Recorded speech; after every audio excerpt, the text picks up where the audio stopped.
ಮಣ್ಣಿನ ಮಗನು ಇವನು ಕೊಡುಗೈದಾನಿ, ಚಿನ್ನದ ಮಗನು ಇವನು ಅದ್ಭುತ ಜ್ಞಾನಿ. ಜನಸೇವೆಗೆಂದೇ ಹುಟ್ಟಿರುವ ದೇವರ ಕುಲವೋ, ಇವರ ನೆರಳೆ ಬಡವರಿಗೆ ನೂರಾನೆಯ ಬಲವೋ. ಈ ಮಣ್ಣಿಗೂ ಇವರ ಋಣವೈತೆ, ಪ್ರತಿ ಉಸಿರು ಇವರನೆ ನುಡಿದೈತೆ. ಜಯ ರತ್ನಾಕರ ಜಯ ರತ್ನಾಕರ ಜಯ ರತ್ನಾಕರ ಜಯತೋ, ಜಯ ರತ್ನಾಕರ ಜಯ ರತ್ನಾಕರ ಜಯ ರತ್ನಾಕರ ಜಯತೋ. ಮಣ್ಣಿನ ಮಗನು ಇವನು ಕೊಡಗೈದಾನಿ, ಚಿನ್ನದ ಮಗನು ಇವನು ಅದ್ಭುತ ಜ್ಞಾನಿ. ಕಲಘಟಗಿ ಮತಕ್ಷೇತ್ರದ ಜನರು ನನಗೆ ರಾಜಕೀಯ ಮರುಜೀವನ ಕೊಟ್ಟಿರ್ತಕ್ಕಂಥವ್ರು. ನಾನು ಕಲಘಟಗಿಯಲ್ಲಿ ಇರ್ತೀನಿ, ಮುಂದೆ ಬರ್ತಕ್ಕಂಥ ದಿನಗಳಲ್ಲಿ ಇಲ್ಲೇ ಕಲಘಟಗಿಯಿಂದನೇ ಸ್ಪರ್ಧೆ ಮಾಡ್ತೀನಿ ಅಂತ ಈ ಸಂದರ್ಭ ಕೂಡ ಹೇಳಿಕ್ಕೆ ಇಚ್ಛೆ ಬಯಸ್ತೇನೆ ಬಂಧುಗಳೇ.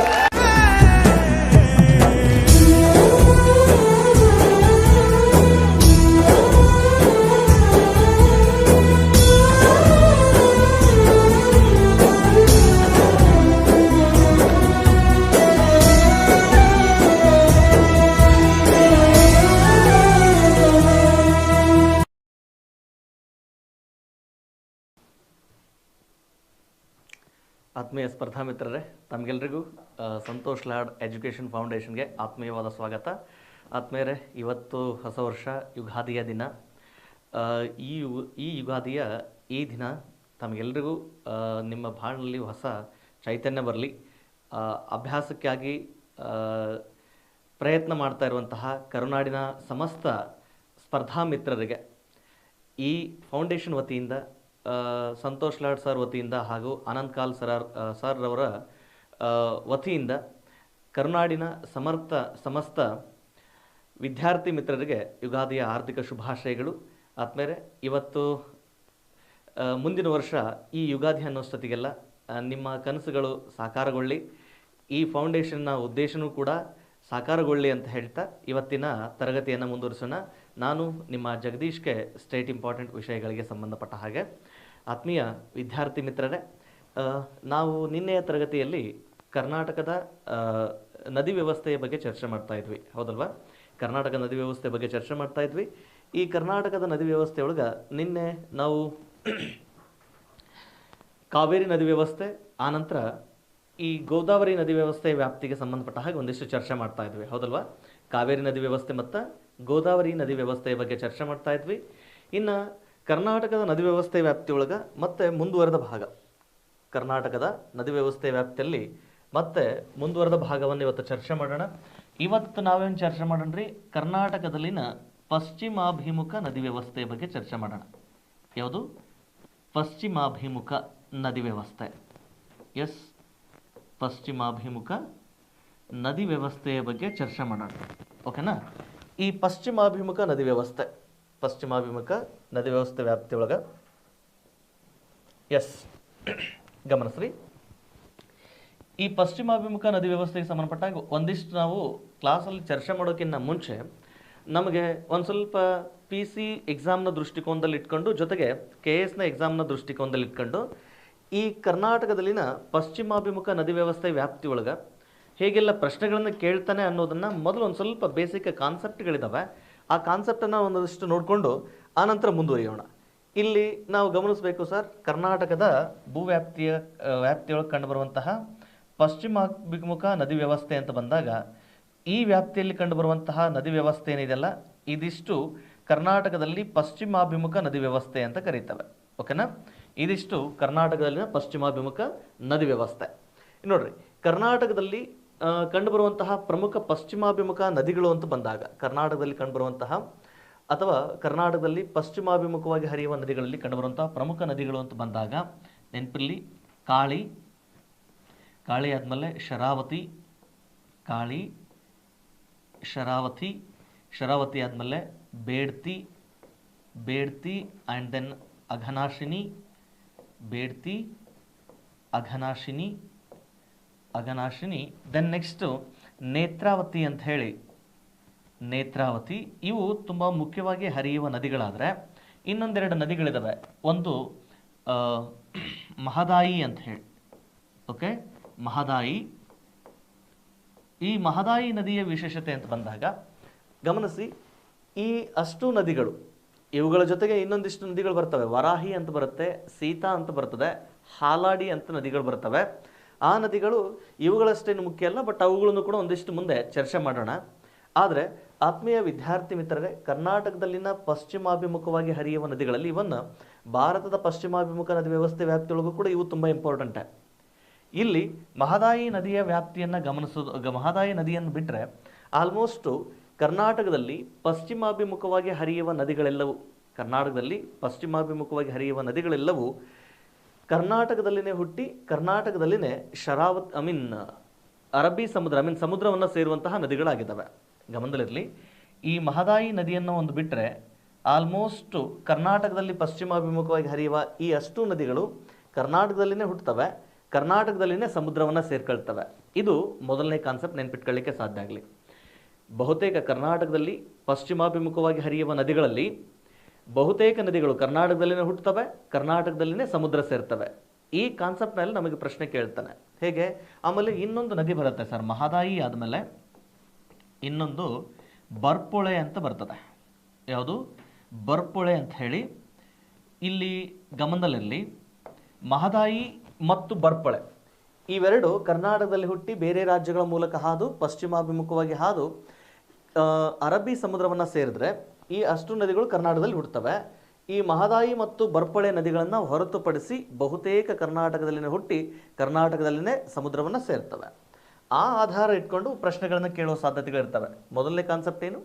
ಕರ್ನಾಟಕದಲ್ಲಿ ಪಶ್ಚಿಮಾಭಿಮುಖವಾಗಿ ಹರಿಯುವ ಬಹುತೇಕ ನದಿಗಳು ಕರ್ನಾಟಕದಲ್ಲಿನೇ ಹುಟ್ಟುತ್ತವೆ, ಕರ್ನಾಟಕದಲ್ಲಿನೇ ಸಮುದ್ರವನ್ನು ಸೇರ್ತವೆ, ಎಕ್ಸೆಪ್ಟ್ ಮಹದಾಯಿ ಮತ್ತು ಬರ್ಪೊಳೆ ಅಂತಂದೇಳಿ. ಈಗ ಇಲ್ಲಿ ಪ್ರಶ್ನೆ ಕೇಳಿರ್ತಾನೆ.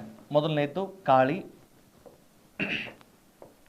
ಅಘನಾಶಿನಿ, ಕಾಳಿ, ಅಘನಾಶಿನಿ. ಅನಂತರ ಮೂರನೇದು ಮಹದಾಯಿ, ಮಹದಾಯಿ, ಮಹದಾಯಿ. ಅಥವಾ ನಾಲ್ಕನೇದು ಯಾವುದಾದ್ರು ನೇತ್ರಾವತಿ. ಈ ಥರ ಒಂದಿಷ್ಟು ನದಿಗಳನ್ನು ಕೊಟ್ಟು ಪ್ರಶ್ನೆ ಕೇಳ್ತಾನೆ. ಕೆಳಗಿನ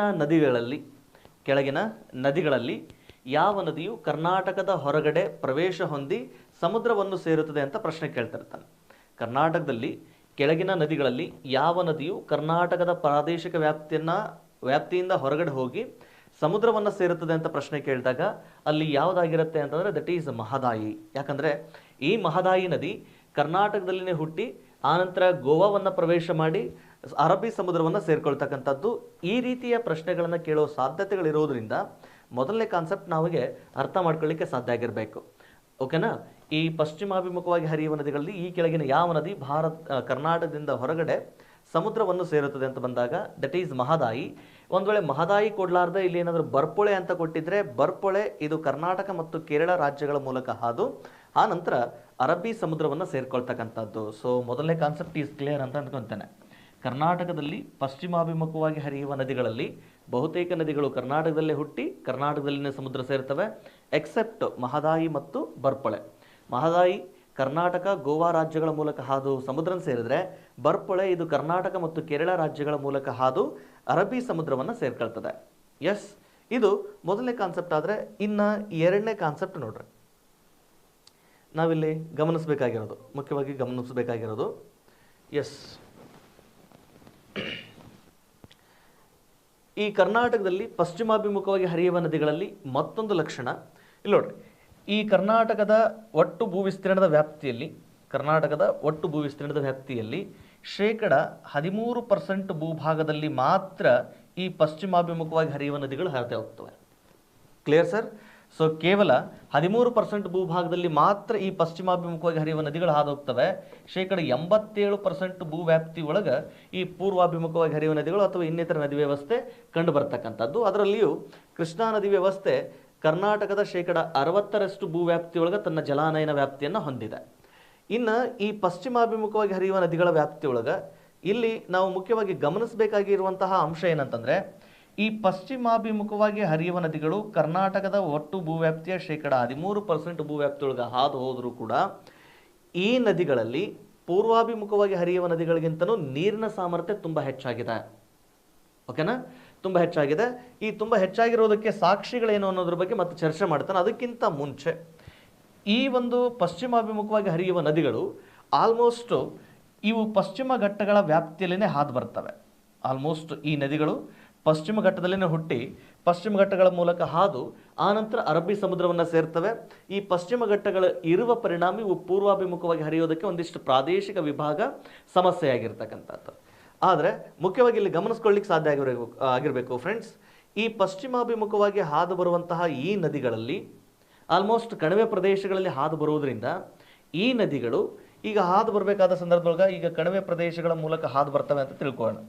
ಈಗ ಈ ರೀತಿಯ ಪ್ರದೇಶಗಳ ಮೂಲಕ ಹಾದು ಬರಬೇಕಾದ್ರೆ ಈ ಮೇಲ್ಭಾಗದ ಮೂಲಕ ಹಾದು ಬರಬೇಕಾದ್ರೆ ಆಲ್ಮೋಸ್ಟ್ ನದಿಗಳೇನಾಗ್ತವೆ, ಕಣಿವೆಗಳ ಮೂಲಕ ಹಾದು ಬರಬೇಕಾದ್ರೆ ಜಲಪಾತಗಳನ್ನು ಸೃಷ್ಟಿ ಮಾಡ್ತವೆ. ಮೇಲಿಂದ ವೇಗವಾಗಿ ಧುಮ್ಮಿಕ್ಕೋದ್ರಿಂದ ನದಿಯ ನೀರಿನ ಹರಿವಿನ ಪಾತ್ರನೂ ಕೂಡ ತುಂಬ ವೇಗವಾಗಿರ್ತದೆ. ಸೊ ಇಲ್ಲಿ ಎರಡನೇ ಕಾನ್ಸೆಪ್ಟ್ ಏನಪ್ಪ ಅಂದರೆ, ಕರ್ನಾಟಕದಲ್ಲಿ ಪಶ್ಚಿಮಾಭಿಮುಖವಾಗಿ ಹರಿಯುವ ನದಿಗಳು ಪೂರ್ವಾಭಿಮುಖವಾಗಿ ಹರಿಯುವ ನದಿಗಳಿಗಿಂತಲೂ ವೇಗವಾಗಿ ಹರಿತವೆ. ಯಾಕಂದರೆ ಅವು ಕಣಿವೆ ಮಾರ್ಗಗಳ ಮೂಲಕ ಹಾದು ಹೋಗ್ತವೆ. ಆಮೇಲೆ ಇನ್ನೊಂದು, ಬಹುತೇಕ ನದಿಗಳು ತಾವು ಹರಿಯುವ ಸಂದರ್ಭಗಳಲ್ಲಿ ಜಲಪಾತಗಳನ್ನು ಸೃಷ್ಟಿ ಮಾಡಿರ್ತಕ್ಕಂಥದ್ದು. ನಾಳೆ ಈ ಅಷ್ಟು ನದಿ ವ್ಯವಸ್ಥೆ ಹೋಗಬೇಕಾದ್ರೆ ಯಾವ್ಯಾವ ನದಿಗಳಿಂದ ಯಾವ್ಯಾವ ಜಲಪಾತಗಳು ಇದ್ದಾವೆ ಅನ್ನೋದನ್ನು ಕೂಡ ನಾವು ತಿಳ್ಕೊಳ್ಳಿಕ್ಕೆ ಸಾಧ್ಯ ಆಗ್ತದೆ. ಮೊದಲನೇ ಕಾನ್ಸೆಪ್ಟ್ ಏನಪ್ಪ ಅಂದರೆ, ಕರ್ನಾಟಕದಲ್ಲಿ ಹುಟ್ಟಿ ಕರ್ನಾಟಕದಲ್ಲಿನೇ ಅರಬ್ಬಿ ಸಮುದ್ರವನ್ನು ಸೇರ್ತವೆ. ಆನಂತರ ಎರಡನೇದು, ಪಶ್ಚಿಮಾಭಿಮುಖವಾಗಿ ಹರಿಯುವ ನದಿಗಳು ಪೂರ್ವಾಭಿಮುಖವಾಗಿ ಹರಿಯುವ ನದಿಗಳಿಗಿಂತಲೂ ವೇಗವಾಗಿ ಹಾದು ಹೋಗ್ತವೆ. ಈ ನದಿಗಳು ವೇಗವಾಗಿ ಹಾದು ಹೋಗ್ತವೆ ಅಂದರೆ ಕರ್ನಾಟಕದಲ್ಲಿ ಪಶ್ಚಿಮಾಭಿಮುಖವಾಗಿ ಹರಿಯುವ ನದಿಗಳು ಜಲವಿದ್ಯುತ್ ಉತ್ಪಾದನೆಗೆ ಹೆಚ್ಚು ಸೂಕ್ತವಾಗಿರುವಂತಹ ನದಿಗಳಾಗಿವೆ. ಕರ್ನಾಟಕದಲ್ಲಿ ಪಶ್ಚಿಮಾಭಿಮುಖವಾಗಿ ಹರಿಯುವ ನದಿಗಳು ಯಾವುದಕ್ಕೆ ತುಂಬ ಸೂಕ್ತ ಅಂತಂದರೆ ಜಲವಿದ್ಯುತ್ ಉತ್ಪಾದನೆಗೆ ತುಂಬ ಸೂಕ್ತವಾಗಿರ್ತಕ್ಕಂಥದ್ದು. ಆತ್ಮೀಯ ವಿದ್ಯಾರ್ಥಿ ಮಿತ್ರರೇ, ನಾವಿಲ್ಲಿ ಗಮನಿಸಬೇಕು, ಕರ್ನಾಟಕದ ಒಟ್ಟು ವಿದ್ಯುತ್ನ ಉತ್ಪಾದನೆಯ ವ್ಯಾಪ್ತಿಯೊಳಗೆ ಉಷ್ಣ ವಿದ್ಯುತ್ ಸ್ಥಾವರಗಳ ಮೂಲಕ ಅತಿ ಹೆಚ್ಚು ವಿದ್ಯುತ್ ಉತ್ಪಾದನೆ ಆದರೆ ಕರ್ನಾಟಕದಲ್ಲಿ ಉತ್ಪಾದನೆಯಾಗುವ ವಿದ್ಯುತ್ನ ಪ್ರಮಾಣದಲ್ಲಿ ಜಲವಿದ್ಯುತ್ನ ವ್ಯಾಪ್ತಿನೇ ಅತಿ ಹೆಚ್ಚಾಗಿರ್ತಕ್ಕಂಥದ್ದು. ಸೊ ನೆನ್ಪಿಟ್ಕೊಳ್ಳಿಕ್ಕೆ ಸಾಧ್ಯ ಆಗಲಿ, ಕರ್ನಾಟಕ ಯಾವ ವಿಧದ ಮೂಲಕ ಅತಿ ಹೆಚ್ಚಾಗಿ ವಿದ್ಯುತ್ತನ್ನು ಉತ್ಪಾದನೆ ಮಾಡ್ಕೊಳ್ಳುತ್ತೆ ಅಂತಂದರೆ ಅದು ಜಲವಿದ್ಯುತ್ನ ಮೂಲಕ ಅತಿ ಹೆಚ್ಚಾಗಿ ವಿದ್ಯುತ್ತನ್ನು ಉತ್ಪಾದನೆ ಮಾಡ್ಕೊಳ್ತದೆ. ಸೊ ಅದರಲ್ಲಿಯೂ ಕರ್ನಾಟಕದಲ್ಲಿ ಪಶ್ಚಿಮಾಭಿಮುಖವಾಗಿ ಹರಿಯುವ ನದಿಗಳು ಅತ್ಯಂತ ವೇಗವಾಗಿ ಹರಿತಾ ಇದ್ದಾವೆ. ಆ ವೇಗವಾಗಿ ಹರಿಯೋದ್ರಿಂದ ಇವು ಯಾವುದಕ್ಕೆ ತುಂಬ ಉತ್ತಮ ಅಂತಂದರೆ ಜಲವಿದ್ಯುತ್ ಉತ್ಪಾದನೆಗೆ ತುಂಬ ಸೂಕ್ತವಾಗಿರುವಂತಹ ನದಿಗಳು ಅಂತ ಹೇಳಿ. Is a clear sir?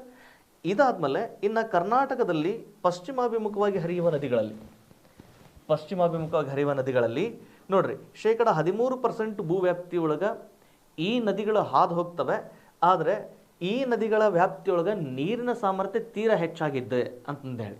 ನೋಡ್ರಿ, ತೀರಾ ಹೆಚ್ಚಾಗಿದೆ ಅಂತಂದರೆ ನೋಡ್ರಿ, 87% ಭೂವ್ಯಾಪ್ತಿ ಇದೆ. ಇದು 87% ಭೂವ್ಯಾಪ್ತಿ ಇದ್ದು ಈ ವ್ಯಾಪ್ತಿಯಲ್ಲಿ ಕಂಡುಬರುವ ನೀರಿನ ಸಾಮರ್ಥ್ಯ ಎಷ್ಟಪ್ಪ ಅಂತಂದರೆ 48%ರಷ್ಟು ನೀರಿನ ಸಾಮರ್ಥ್ಯ ಇದ್ದರೆ ಪಶ್ಚಿಮಾಭಿಮುಖವಾಗಿ ಹಾದು ಹೋಗುವ ನದಿಗಳಲ್ಲಿ 52% ನೀರಿನ ಸಾಮರ್ಥ್ಯ ಇದೆ ಅಂತಂದೇಳಿ.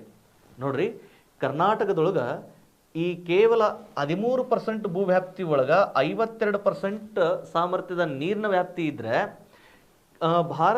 ಕರ್ನಾಟಕದ ಬಹುತೇಕ ಭೂವ್ಯಾಪ್ತಿ ಒಳಗೆ 48%ರಷ್ಟು ನೀರಿನ ಸಾಮರ್ಥ್ಯ ಮಾತ್ರ ಇರ್ತಕ್ಕಂಥದ್ದು.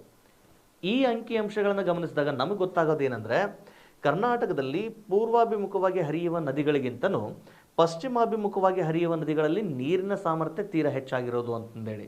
ಹೌದಲ್ವಾ?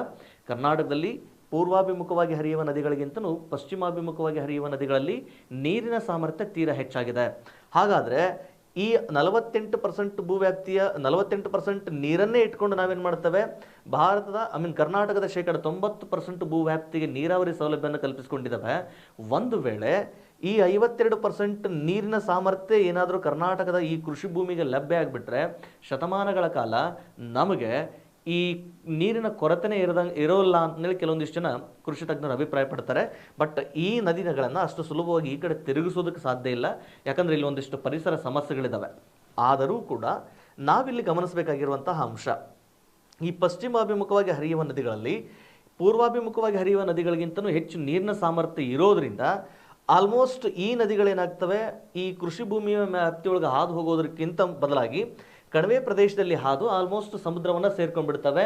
ಈ ನದಿಗಳಿಂದ ಜಲವಿದ್ಯುತ್ತನ್ನು ಮಾತ್ರ ಉತ್ಪಾದನೆ ಮಾಡ್ಕೋಬೋದು. ಕೃಷಿಗೆ ನೀರಿನ ಬಳಕೆ ತೀರಾ ಕಡಿಮೆ ಇರೋದು.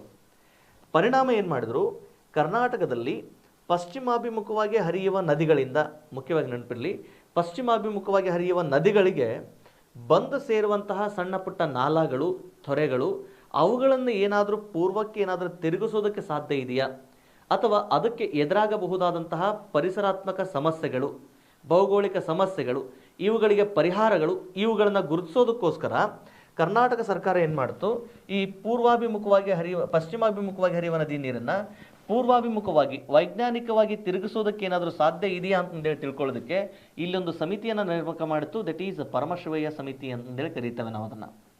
ಯಾವ ಸಮಿತಿ ಅದು? ಪರಮಶಿವಯ್ಯ ಸಮಿತಿ ಅಂತ ಹೇಳಿ, ನ್ಯಾಯಮೂರ್ತಿ ಪರಮಶಿವಯ್ಯ ಸಮಿತಿ ಅಂತ ಹೇಳಿ. ಈ ಸಮಿತಿ ನೇಮಕಗೊಂಡ ಅತಿ ಮುಖ್ಯ ಉದ್ದೇಶ ಪಶ್ಚಿಮಾಭಿಮುಖವಾಗಿ ಹರಿಯುವ ನದಿಯ ನೀರನ್ನೇನಾದರೂ ವೈಜ್ಞಾನಿಕವಾಗಿ ಕರ್ನಾಟಕದಲ್ಲಿ ಪೂರ್ವಾಭಿಮುಖವಾಗಿ ತಿರುಗಿಸೋದಕ್ಕೆ ಸಾಧ್ಯ ಇದೆಯಾ ಅಂತೇಳಿ ತಿಳ್ಕೊಳ್ಳೋದಕ್ಕೆ. ಸೊ ಈ ವರದಿ ನೋಡ್ರಿ, ಇವ್ರದ್ದು 1974 ಸಮಯದೊಳಗೆ ಈ ಸಮಿತಿಯನ್ನು ನೇಮಕ ಮಾಡಲಾಯಿತು ಅಂತಂದೇಳಿ ಕೆಲವೊಂದಿಷ್ಟು ವರದಿಗಳು ಹೇಳ್ತವೆ. ಕೆಲವೊಂದಿಷ್ಟು ವರದಿಗಳು 1972ರಲ್ಲಿ ಈ ಸಮಿತಿ ನೇಮಕ ಆಯಿತು ಅಂತಂದೇಳಿ ಕೆಲವೊಂದಿಷ್ಟು ಜನ ಹೇಳ್ತಾರೆ. ಆದರೆ ಅದೇನೇ ಇರಲಿ, ಈ ಸಮಿತಿಯ ಕೆಲವೊಂದು ವಿಷಯಾಂಶಗಳು ಏನಿದ್ವು ಅನ್ನೋದು ಇಲ್ಲಿ ಮುಖ್ಯ ಆಗ್ತದೆ. ಅವರೇ ಹೇಳುವ ಹಾಗೆ, ಈ ಸಮಿತಿಯೇ ಹೇಳುವ ಹಾಗೆ, ಕರ್ನಾಟಕದಲ್ಲಿ ಪಶ್ಚಿಮಾಭಿಮುಖವಾಗಿ ಹಾದು ಹೋಗುವ ನದಿಯ ನೀರಿನಲ್ಲಿ ಸುಮಾರು 3000 TMCಗಿಂತಲೂ ಅಧಿಕ ನೀರಿನ ಸಾಮರ್ಥ್ಯ ಇದೆ ಅಂತಂದೇಳಿ ಹೇಳ್ತಾರೆ ಅವರು. 3000 TMCಗಿಂತಲೂ ಅಧಿಕ ನೀರಾವರಿ ಸಾಮರ್ಥ್ಯ ಅಂತಂದರೆ ಇದು ಅತಿ ದೊಡ್ಡ ನೀರಿನ ಸಾಮರ್ಥ್ಯ ಆಯ್ತಿದು. ಓಕೆನಾ?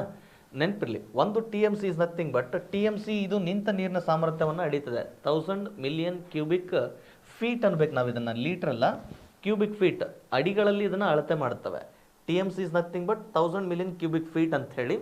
ಈ 1000 ಮಿಲಿಯನ್ ಕ್ಯೂಬಿಕ್ ಫೀಟ್ ಅರ್ಥ ಆಗಲಿಲ್ಲ ಅಂತಂದರೆ ಚೆನ್ನಾಗಿ ನೆನ್ಪಿಟ್ಕೊಳ್ಳಿ, 1000 ಅಡಿ ಅಗಲ, 1000 ಅಡಿ ಉದ್ದ, 1000 ಅಡಿ ಆಳ, 1000 ಅಡಿ ಅಗಲ, 1000 ಅಡಿ ಉದ್ದ, 1000 ಅಡಿ ಆಳ ಎಷ್ಟು ನೀರು ನಿಂತ್ಕೊಳ್ತದೋ ಅದನ್ನು ನಾವು 1 TMC ಅಂತ ಕರೀತೇವೆ. ಅಂದರೆ 1 TMC ಅಗಾಧ ನೀರಿನ ರಾಶಿ ಅದು. ಹಾಗೆ ಈ ಒಂದು ನೀರಿನ ವ್ಯಾಪ್ತಿಯೊಳಗೆ ಸುಮಾರು ಒಂದು 3000 TMCಗಳಷ್ಟು ನೀರಿನ ಸಾಮರ್ಥ್ಯ ಇದೆ ಅಂತಂದೇಳಿ ಅವರು ವರದಿ ಕೊಟ್ಟರು. ಆದರೆ ಇಷ್ಟು ನೀರನ್ನು ಪಶ್ಚಿಮಾಭಿಮುಖದಿಂದ ಪೂರ್ವಾಭಿಮುಖವಾಗಿ ತಿರುಗಿಸೋದಕ್ಕೆ ಸಾಧ್ಯ ಇಲ್ಲ. ಯಾಕಂದರೆ ಆ ಥರ ಏನಾದರೂ ತಿರುಗಿಸ್ಬಿಟ್ರೆ ಇಲ್ಲಿರುವಂತಹ ಪಶ್ಚಿಮ ಘಟ್ಟಗಳೇ ಬಹುತೇಕ ಬದಲಾಗುವಂತಹ ಸಾಧ್ಯತೆಗಳಿರ್ತವೆ. ಆದರೆ ವೈಜ್ಞಾನಿಕವಾಗಿ ಈ ನದಿಯ ನೀರಿನಿಂದ ಸುಮಾರು 368 TMC ನದಿ ನೀರನ್ನು, 368 TMCಗಳಷ್ಟು ನದಿ ನೀರನ್ನು ಏನು ಮಾಡ್ಬೋದು, ಪೂರ್ವಕ್ಕೆ ತಿರುಗಿಸ್ಬೋದಕ್ಕೆ ಸಾಧ್ಯ ಇದೆ ಅಂತಂದೇಳಿ ಈ ಸಮಿತಿ ವರದಿಯನ್ನು ನೀಡಿತು. ಸರ್, ಹಾಗಿದ್ರೆ ಈ TMC ನೀರುಗಳಷ್ಟು ಪೂರ್ವಾಭಿಮುಖವಾಗಿ ತಿರುಗಿಸಿದ್ರೆ ಇಲ್ಲಿ ಏನಾದರೂ ಪರಿಸರಕ್ಕೆ ಸಮಸ್ಯೆ ಆಗುವಂತಹ ಸಾಧ್ಯತೆಗಳಿದಾವ ಅಥವಾ ಅರಣ್ಯ ನಾಶ ಆಗುವಂಥ ಸಾಧ್ಯತೆ ಇದೆಯಾ ಅಂತ ಪ್ರಶ್ನೆ ಕೇಳಿದಾಗ, ಎಸ್, ಅಫ್ಕೋರ್ಸ್, ಅಣೆಕಟ್ಟುಗಳನ್ನು ನಿರ್ಮಾಣ ಮಾಡಬೇಕಾದ್ರೆ, ಕಾಲುವೆಗಳನ್ನು ನಿರ್ಮಾಣ ಮಾಡಬೇಕಾದ್ರೆ ಆ ಸಂದರ್ಭದೊಳಗೆ ಅರಣ್ಯ ನಾಶ ಆಗ್ತದೆ. ಆದರೆ ಆ ವ್ಯಾಪ್ತಿಯಲ್ಲಿ ಮರು ಅರಣ್ಯೀಕರಣಕ್ಕೆ ಅವಕಾಶ ಇರುತ್ತೆ. ಆ ಆಧಾರವನ್ನು ಇಟ್ಕೊಂಡು ಇಲ್ಲಿ ಏನು ಮಾಡಿದ್ರು, ಈ 368 TMCಗಳಷ್ಟು ನೀರನ್ನು ಪೂರ್ವಾಭಿಮುಖವಾಗಿ ಹರಿಸೋದಕ್ಕೆ ಸಾಧ್ಯ ಇದೆ ಅಂತಂದೇಳಿ ಇವರು ವರದಿಯನ್ನು ಕೊಟ್ಟರು. ಆ 368 TMC ನೀರನ್ನು ಮತ್ತೆ ಪೂರ್ವಕ್ಕೆ ತಿರುಗಿಸ್ಬೇಕಾದ್ರೆ ಸುಮಾರು 7 ಹಂತದ ಯೋಜನೆಗಳನ್ನು ಇವರು ರೂಪಿಸಿಕೊಟ್ಟಿದ್ದಾರೆ. ಸುಮಾರು 7 ಹಂತದ ಯೋಜನೆಗಳನ್ನು ರೂಪಿಸಿಕೊಟ್ಟಿದ್ದಾರೆ. ಈ 7 ಹಂತದ ಯೋಜನೆಗಳಲ್ಲಿ ಮೊದಲನೆಯ ಹಂತ ದಟ್ ಈಸ್ ಎತ್ತಿನ ಹೊಳೆ ಯೋಜನೆ ಅಂತ ಹೇಳಿ. ಯಾವುದು? ಎತ್ತಿನ ಹೊಳೆ ಯೋಜನೆ. ಇದು ಪರಮಶಿವಯ್ಯ ಸಮಿತಿಯ ಒಂದಿಷ್ಟು ವರದಿಯಾಗಿರ್ತಕ್ಕಂಥದ್ದು. ಈ ಎತ್ತಿನ ಹೊಳೆ ಯೋಜನೆಯನ್ನು ನಾವು ನೇತ್ರಾವತಿ ನದಿ ತಿರುವು ಯೋಜನೆ ಅಂತಲೂ ಕೂಡ ಕರೀತೇವೆ. ನೇತ್ರಾವತಿ ನದಿ ತಿರುವು ಯೋಜನೆ ಅಂದರೆ ನೇತ್ರಾವತಿ ನದಿಗೆ ಹೋಗಿ ಸೇರುವಂತಹ ಸಣ್ಣ ಪುಟ್ಟ ತೊರೆಗಳು, ನಾಲಾಗಳು, ಅವುಗಳನ್ನು ಪೂರ್ವಕ್ಕೆ ತಿರುಗಿಸುವಂತಹ ಯೋಜನೆ, ದಟ್ ಈಸ್ ಎತ್ತಿನ ಹೊಳೆ ಯೋಜನೆ ಅಂಥೇಳಿ ಅಥವಾ ನೇತ್ರಾವತಿ ನದಿ ತಿರುವು ಯೋಜನೆ ಅಂತೇಳಿ ಕರೀತೇವೆ. ಯಾಕೆ ಇದನ್ನ ಇಲ್ಲಿ ನಿಮಗೆ ತುಂಬ ಮುಖ್ಯ ಅಂತಂದೇಳಿ ಅನಿಸೋದಾಗಿತ್ತು ಅಂತಂದರೆ, ಆತ್ಮೀಯ ವಿದ್ಯಾರ್ಥಿ ಮಿತ್ರರೇ, ನಿಮಗೆಲ್ಲ PSIನ ಎಸ್ಸೆಗಳಲ್ಲಿ, KSನ ಎಸ್ಸೆಗಳಲ್ಲಿ ನಿಮಗೆ ಇವು ಸಹಜವಾಗಿ ಕೇಳಬಹುದಾದಂತಹ ಸಾಧ್ಯತೆ ಇರುವ ಪ್ರಶ್ನೆಗಳು. ಎತ್ತಿನ ಹೊಳೆ ಯೋಜನೆ ಬಗ್ಗೆ ಸಾಧ್ಯತೆಗಳು ಮತ್ತು ಅದಕ್ಕಿರುವಂತಹ ಸವಾಲುಗಳ ಕುರಿತು ಚರ್ಚಿಸಿ ಅಂತ ಪ್ರಶ್ನೆ ಕೇಳಿದಾಗ, ಸಾಧ್ಯತೆಯ ಬಗ್ಗೆ ಇರುವಂತಹ ಮಾಹಿತಿ ಬಗ್ಗೆ ನಾವು ಚರ್ಚೆ ಮಾಡಬೇಕಾದ್ರೆ ಇಲ್ಲಿ ಪರಮಶಿವಯ್ಯ ಸಮಿತಿಯ ವರದಿಯನ್ನು ನಾವು ಚರ್ಚೆ ಮಾಡ್ಬೋದು. ಇಲ್ಲಿ ಹೌದಲ್ವಾ? ಸೊ ಆ ಕಾರಣಕ್ಕೆ ಇದೊಂದಿಷ್ಟು ನೆನ್ಪಿಟ್ಕೊಳ್ಳಿ. ಕರ್ನಾಟಕದಲ್ಲಿನ ಪಶ್ಚಿಮಾಭಿಮುಖವಾಗಿ ಹರಿಯುವ ನದಿಗಳನ್ನು ಪೂರ್ವಾಭಿಮುಖವಾಗಿ ವೈಜ್ಞಾನಿಕವಾಗಿ ಹರಿಯೋದಕ್ಕೆ ಸಾಧ್ಯ ಇರುವ ಹಾಗೆ ನೇಮಕಗೊಂಡಿದ್ದಂತಹ ಸಮಿತಿ ಯಾವುದು ಅಂತಂದರೆ ದಟ್ ಈಸ್ ಪರಮಶಿವಯ್ಯ ಸಮಿತಿ ಅಂತ ಹೇಳಿ. ಈ ಸಮಿತಿಯ ವರದಿಯನ್ವಯ ಎಷ್ಟು TMCಗಳಷ್ಟು ನೀರನ್ನು ನಾವು ಪೂರ್ವಕ್ಕೆ ತಿರುಗಿಸೋದಕ್ಕೆ ಅವಕಾಶ ಇದೆ ಅಂತಂದರೆ 368 TMCಗಳಷ್ಟು ನೀರನ್ನು ಪೂರ್ವಕ್ಕೆ ಹರಿಸೋದಕ್ಕೆ ಸಾಧ್ಯತೆ ಇದೆ ಅಂತಂದೇಳಿ ಅವರು ವರದಿಯನ್ನು ಕೊಟ್ಟಿದ್ದಾರೆ. ಆ ವರದಿ ಅನ್ವಯ ಮೊದಲನೇ ಯೋಜನೆ ಯಾವುದಂದ್ರೆ ಎತ್ತಿನಹೊಳೆ ಯೋಜನೆ. ಈ ಎತ್ತಿನಹೊಳೆ ಯೋಜನೆಯನ್ನು 2012ರಲ್ಲಿ ಜಾರಿಗೆ ತಗೊಂಬಂದಿದ್ದಾರೆ. ಇನ್ನು ಈ ಕಾಮಗಾರಿ ನಡೀತಾ ಇದೆ. ಈ ವರ್ಷದ ಬಜೆಟ್ನಲ್ಲಿಯೂ ಕೂಡ ಇದಕ್ಕೊಂದಿಷ್ಟು ಆರ್ಥಿಕ ನೆರವನ್ನು ತೆಗೆದಿಟ್ಕೊಂಡಿದ್ದಾರೆ. ಆಮೇಲೆ ಬಜೆಟ್ನ ವಿಚಾರಕ್ಕೆ ಅಂತ ಬಂದಾಗ ಆತ್ಮೀಯ ವಿದ್ಯಾರ್ಥಿ ಮಿತ್ರರೇ, 2020 KSನ ಪ್ರಿಲಿಮ್ಸ್ನ ಎಕ್ಸಾಮ್ನೊಳಗೆ ಆ ಬಜೆಟ್ನ ಗಾತ್ರ ಎಷ್ಟಿತ್ತು ಅಂತಲೂ ಪ್ರಶ್ನೆ ಕೇಳಿದ್ದಾನೆ. ಜೊತೆಗೆ ಮಹದಾಯಿ ಯೋಜನೆಗೆ ಆ ಸಂದರ್ಭದೊಳಗೆ ಎಷ್ಟು ಬಜೆಟ್ನ ವ್ಯಾಪ್ತಿಯನ್ನು ತೆಗೆದಿಟ್ಟಿದ್ರು ಅನ್ನೋ ಆಧಾರದ ಮೇಲೆ ಕೂಡ ಪ್ರಶ್ನೆ ಕೇಳಿದ್ದಾನೆ. ಹಾಗಾಗಿ ಈ ಎತ್ತಿನಹೊಳೆ ಯೋಜನೆಗೆ 2022 ಮತ್ತು 23ನೇ ಸಾಲಿನ ಬಜೆಟ್ನಲ್ಲಿ ಎಷ್ಟು ಅನುದಾನವನ್ನು ತೆಗೆದಿಟ್ಟಿದ್ದಾನೆ ಅನ್ನೋದನ್ನು ಕೂಡ ಒಂದಿಟ್ಟು ನೋಡ್ಕೊಳ್ಳಿಕ್ಕೆ ಸಾಧ್ಯ ಆಗಲಿ. ನಾಳೆ ನಿಮಗೆ ಇದು ಮುಗಿದ್ಮೇಲೆ ಕರ್ನಾಟಕ ಜಾಗ್ರಫಿ ಇನ್ನೇನು 2 ಕ್ಲಾಸ್ ಆಯ್ತಾನೆ ಕರ್ನಾಟಕ ಜಾಗ್ರಫಿಗೆ ಆಲ್ಮೋಸ್ಟ್ ಕವರ್ ಆಗ್ತದೆ. ನೆಕ್ಸ್ಟ್ ಕ್ಲಾಸಲ್ಲಿ ಇನ್ನು ಸ್ಟೇಟ್ ಇಂಪಾರ್ಟೆಂಟ್ ಶುರು ಮಾಡ್ತಾನೆ. ಅಲ್ಲಿ ಅವುಗಳ ಬಗ್ಗೆ ಮಾಹಿತಿ ಇರುತ್ತೆ, ಅವುಗಳನ್ನು ಚರ್ಚೆ ಮಾಡೋಣ. Yes, is it clear sir? ಇದಿಷ್ಟು ಕರ್ನಾಟಕದಲ್ಲಿ ಪಶ್ಚಿಮಾಭಿಮುಖವಾಗಿ ಹರಿಯುವ ನದಿಗಳಿಗೆ ಸಂಬಂಧಪಟ್ಟಂಥ ಮೇನ್ ಕಾನ್ಸೆಪ್ಟ್ಗಳಾದರೆ, ಇನ್ನು ಒಂದೊಂದೇ ನದಿಗಳನ್ನು ತಗೊಂಡು ಒಂದಿಷ್ಟು ಚರ್ಚೆ ಮಾಡಲಿಕ್ಕೆ ಪ್ರಯತ್ನ ಮಾಡೋಣ. Is it clear? ಸೊ ಕರ್ನಾಟಕದಲ್ಲಿ ಪಶ್ಚಿಮಾಭಿಮುಖವಾಗಿ ಹರಿಯುವ ನದಿಗಳ ಕೆಲವೊಂದಿಷ್ಟು ಕಾನ್ಸೆಪ್ಟ್ಗಳು ಅಥವಾ ವಿಶೇಷತೆಗಳೇನಪ್ಪ ಅಂದರೆ, ಬಹುತೇಕ ನದಿಗಳು ಕರ್ನಾಟಕದಲ್ಲಿ ಹುಟ್ಟಿ ಕರ್ನಾಟಕದಲ್ಲಿನೇ ಸಮುದ್ರವನ್ನು ಸೇರ್ತವೆ. ಆನಂತರ ಪಶ್ಚಿಮಾಭಿಮುಖವಾಗಿ ಹರಿಯುವ ನದಿಗಳು ಪೂರ್ವಾಭಿಮುಖವಾಗಿ ಹರಿಯುವ ನದಿಗಳಿಗಿಂತ ಹೆಚ್ಚು ವೇಗವಾಗಿ ಹರಿಯುತ್ತವೆ. ಇವುಗಳು ಜಲವಿದ್ಯುತ್ ಉತ್ಪಾದನೆಗೆ ಹೆಚ್ಚು ಸೂಕ್ತವಾಗಿದ್ದಾವೆ. ಈ ನದಿಯ ನೀರಿನ ವ್ಯಾಪ್ತಿ ಪೂರ್ವಾಭಿಮುಖವಾಗಿ ಹರಿಯುವ ನದಿಯ ನೀರಿನ ವ್ಯಾಪ್ತಿಗಿಂತಲೂ ಅತಿ ಹೆಚ್ಚಾಗಿದ್ದು, ಈ ನದಿಯ ನೀರನ್ನು ಪೂರ್ವಾಭಿಮುಖವಾಗಿ ತಿರುಗಿಸೋದಕ್ಕೆ ವೈಜ್ಞಾನಿಕ ಸಲಹೆಯನ್ನು ನೀಡಲಿಕ್ಕೆ ಪರಮಶಿವಯ್ಯ ಸಮಿತಿಯನ್ನು ನೇಮಕ ಮಾಡಲಾಗಿದೆ. ಆ ಸಮಿತಿಯ ವರದಿ ಅನ್ವಯ ನಾವು ಪ್ರಸ್ತುತ ಕರ್ನಾಟಕದೊಳಗೆ ಎತ್ತಿನಹೊಳೆ ಯೋಜನೆಯನ್ನು ಕೈಗೊಂಡಿರ್ತಕ್ಕಂಥದ್ದು. Is a clear sir? ಇದಿಷ್ಟು ಮಾಹಿತಿಯನ್ನು ನೆನ್ಪಿಟ್ಕೊಳ್ಳಿ.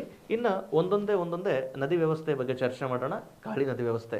ಆತ್ಮೀಯ ವಿದ್ಯಾರ್ಥಿ ಮಿತ್ರರೇ, ನೋಡ್ರಿ, ಈ ಕರ್ನಾಟಕ ನನ್ನ ತರಗತಿಗಳಿಗೆ ಸಂಬಂಧಪಟ್ಟ ಹಾಗೆ ನಿಮಗೆ ಯಾವುದಾದ್ರೂ ವಿಷಯಾಂಶದ ಬಗ್ಗೆ ಕನ್ಫ್ಯೂಷನ್ಸ್ ಇದ್ದರೆ, ಕೊರತೆಗಳಿದ್ದರೆ, ಅಥವಾ ತಿಳ್ಕೊಳ್ಳೋದಕ್ಕೆ ಒಂದು ಸ್ವಲ್ಪ ಏನಾದರೂ ನಿಮಗೆ ನನ್ನ ಕಾಂಟ್ಯಾಕ್ಟ್ನ ಮಾಹಿತಿ ಲಭ್ಯ ಬೇಕಾಗಿತ್ತು ಅಂತಂದರೆ ನೆನ್ಪಿಟ್ಕೊಳ್ಳಿ, ನನ್ನ ಈ ನಂಬರ್ ಮೂಲಕ ನೀವು ಕಾಂಟ್ಯಾಕ್ಟ್ ಮಾಡ್ಕೋಬೋದು. 9686461734 ಈ ಕಾಂಟ್ಯಾಕ್ಟ್ನ ಮೂಲಕ ನೀವು ನನ್ನ ತಲುಪ್ಬೋದು.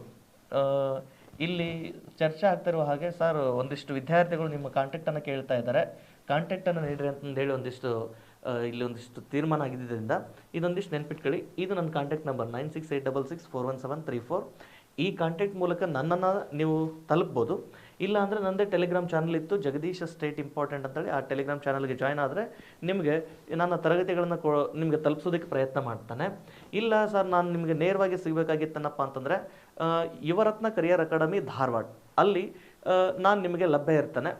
ಆ ಮೂಲಕ ನಿಮಗೆ ಏನಾದರೂ ಸಮಸ್ಯೆಗಳಿದ್ದರೆ ಅಲ್ಲಿಯೂ ಕೂಡ ನೀವು ನನ್ನನ್ನು ತಲುಪಿ ನಿಮ್ಮ ವಿಚಾರಗಳಿಗೆ ಅಥವಾ ನಿಮ್ಮ ವಿಷಯಗಳಿಗೆ ಕನ್ಫ್ಯೂಷನ್ಸ್ಗಳನ್ನು ಕ್ಲಿಯರ್ ಮಾಡ್ಕೋಬೋದು ಅಂತ ಹೇಳಿ, ನಾನು ವೈಯಕ್ತಿಕವಾಗಿ ನಿಮಗೆ ಯುವರತ್ನ ಕರಿಯರ್ ಅಕಾಡೆಮಿ ಧಾರವಾಡ ಈ ವ್ಯಾಪ್ತಿಯಲ್ಲಿಯೂ ಕೂಡ ನಾನು ನಿಮಗೆ ಲಭ್ಯ ಇರ್ತೇನೆ. ಈ ಒಂದಿಷ್ಟು ಮಾಹಿತಿ ನಿಮಗೆ ಗೊತ್ತಿರಲಿ, ಓಕೆನಾ? ದೆನ್ ನೆಕ್ಸ್ಟ್ ಮುಂದುವರೆದು ಚರ್ಚೆ ಮಾಡೋದಾದರೆ, ದೆನ್ ನೆಕ್ಸ್ಟ್ ಗಮನಿಸಿ, ಮೊದಲನೇ ನದಿ ದಟ್ ಈಸ್ ಕಾಳಿ ನದಿ ಅಂಥೇಳಿ. ಈಗ ಮೊದಲನೇದು ಕರ್ನಾಟಕದಲ್ಲಿ ಪಶ್ಚಿಮಾಭಿಮುಖವಾಗಿ ಹರಿಯುವ ನದಿಗಳಲ್ಲಿ ಮೊದಲನೇ ನದಿ ವ್ಯವಸ್ಥೆ ದಟ್ ಈಸ್ ಕಾಳಿ ನದಿ ವ್ಯವಸ್ಥೆ. ಇದ್ರ ಬಗ್ಗೆ ಒಂದಿಷ್ಟು ಚರ್ಚೆ ಮಾಡೋಣ. ಗಮನಿಸಿ, ಯಾವುದು? ಕಾಳಿ ನದಿಗೆ ಸಂಬಂಧಪಟ್ಟ ಹಾಗೆ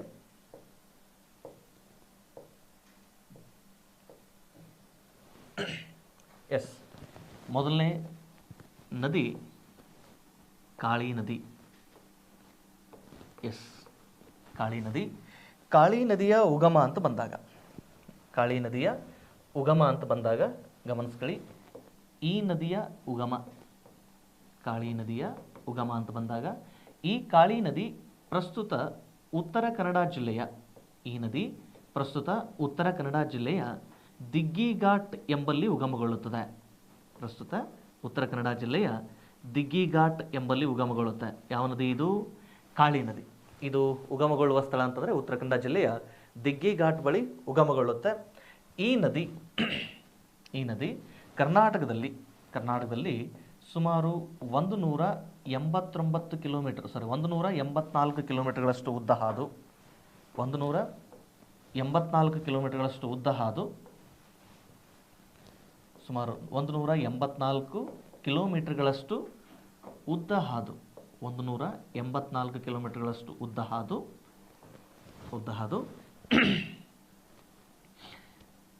ಕಾರವಾರದ ಬಳಿ ಇಲ್ಲಿ ಕಾರವಾರದ ಬಳಿ ಅರಬ್ಬಿ ಸಮುದ್ರವನ್ನು ಸೇರಿಕೊಳ್ಳುತ್ತದೆ. ಕಾರವಾರದ ಬಳಿ ಅರಬ್ಬಿ ಸಮುದ್ರವನ್ನು ಸೇರುತ್ತದೆ. ಇದು ಯಾವ ನದಿಗೆ ಸಂಬಂಧಪಟ್ಟಿದೆ ಸರ್? ಕಾಳಿ ನದಿಗೆ ಸಂಬಂಧಪಟ್ಟಿರ್ತಕ್ಕಂಥ. ಕಾಳಿ ನದಿಯ ಉಗಮ ಅಂತ ಬಂದಾಗ ಇದು ಉತ್ತರ ಕನ್ನಡ ಜಿಲ್ಲೆಯ ದಿಗ್ಗಿ ಘಾಟ್ ಬಳಿ ಉಗಮಗೊಳ್ಳುತ್ತೆ. ಈ ನದಿ ಸುಮಾರು 184 ಕಿಲೋಮೀಟರ್ಗಳಷ್ಟು ಉದ್ದ ಹಾದು ಕಾರವಾರದ ಬಳಿ ಅರಬ್ಬಿ ಸಮುದ್ರವನ್ನು ಸೇರುತ್ತೆ. ಇದು ಕೂಡ ನೆನ್ಪಿಟ್ಕೊಳ್ಳಿಕ್ಕೆ ಸಾಧ್ಯ ಆಗಲಿ. ಕಾರವಾರದ ಬಳಿ ಅರಬ್ಬಿ ಸಮುದ್ರ ಸೇರುವಂತಹ ನದಿ ಯಾವುದು ಅಂದರೆ ದಟ್ ಈಸ್ ಕಾಳಿ ನದಿ. ಈ ಕಾರವಾರದ ಬಳಿ ಇಲ್ಲಿ ಸೀಬರ್ಡ್ ನೌಕಾನೆಲೆ ಇದೆ. ಹೌದಾ? ಭಾರತದ ಅತಿ ದೊಡ್ಡ ನೌಕಾನೆಲೆ ದಟ್ ಈಸ್ ಸೀಬರ್ಡ್ ನೌಕಾನೆಲೆ. ಈ ಸೀಬರ್ಡ್ ನೌಕಾನೆಲೆಯ ಬಳಿ ಹಾದು ಹೋಗುವ ನದಿ ಯಾವುದು ಅಂತಲೂ ಕೂಡ ಪ್ರಶ್ನೆ ಕೇಳೋ ಸಾಧ್ಯತೆ ಇರ್ತದೆ. ಆ ಸೀಬರ್ಡ್ ನೌಕಾನೆಲೆಯ ಬಳಿ ಹಾದು ಹೋಗುವ ನದಿ ದಟ್ ಈಸ್ ಕಾಳಿ ನದಿ ಅಂತಂದೇಳಿ ಇದೊಂದು ಪಾಯಿಂಟ್ ನೆನ್ಪಿಟ್ಕೊಳ್ಳಿ. ಅದಾದಮೇಲೆ ಫ್ರೆಂಡ್ಸ್, ನಾವಿಲ್ಲಿ ಗಮನಿಸಬೇಕಾಗಿರೋದು ಕಾಳಿ ನದಿಯ ವಿಶೇಷತೆಗೆ ಸಂಬಂಧಪಟ್ಟ ಹಾಗೆ ಗಮನಿಸ್ರಿ. ಈ ಕಾಳಿ ನದಿ ಕರ್ನಾಟಕದಲ್ಲಿ ಅತಿ ಉದ್ದವಾಗಿ ಹಾದು ಹೋಗುವಂತಹ ಪಶ್ಚಿಮಾಭಿಮುಖವಾಗಿ ಹರಿಯುವ ನದಿ. ಇದು ಕರ್ನಾಟಕದಲ್ಲಿ ಪಶ್ಚಿಮಾಭಿಮುಖವಾಗಿ ಹಾದು ಹೋಗುವ ಅತ್ಯಂತ ಉದ್ದವಾದ ನದಿ ಯಾವುದಂದರೆ ದಟ್ ಈಸ್ ಕಾಳಿ ನದಿ. ಅದಾದ ಮೇಲೆ ನಮಗೆ ಪ್ರಶ್ನೆ ಕೇಳೋ ಸಾಧ್ಯತೆ, ಕರ್ನಾಟಕದಲ್ಲಿ ಅತ್ಯಂತ ಉದ್ದವಾಗಿ ಹಾದು ಹೋಗುವ ನದಿ ಕೃಷ್ಣ. ಕರ್ನಾಟಕದಲ್ಲಿ ಹುಟ್ಟಿ ಕರ್ನಾಟಕದಲ್ಲಿ ಅತಿ ಉದ್ದವಾಗಿ ಹಾದು ಹೋಗುವ ನದಿ ಕಾವೇರಿ. ಅದಾದಮೇಲೆ ಈ ಕಾಳಿ ನದಿಗೆ ಸಂಬಂಧಪಟ್ಟ ಹಾಗೆ ಪ್ರಶ್ನೆ ಕೇಳ್ತಾನೆ, ಕರ್ನಾಟಕದಲ್ಲಿ ಹುಟ್ಟಿ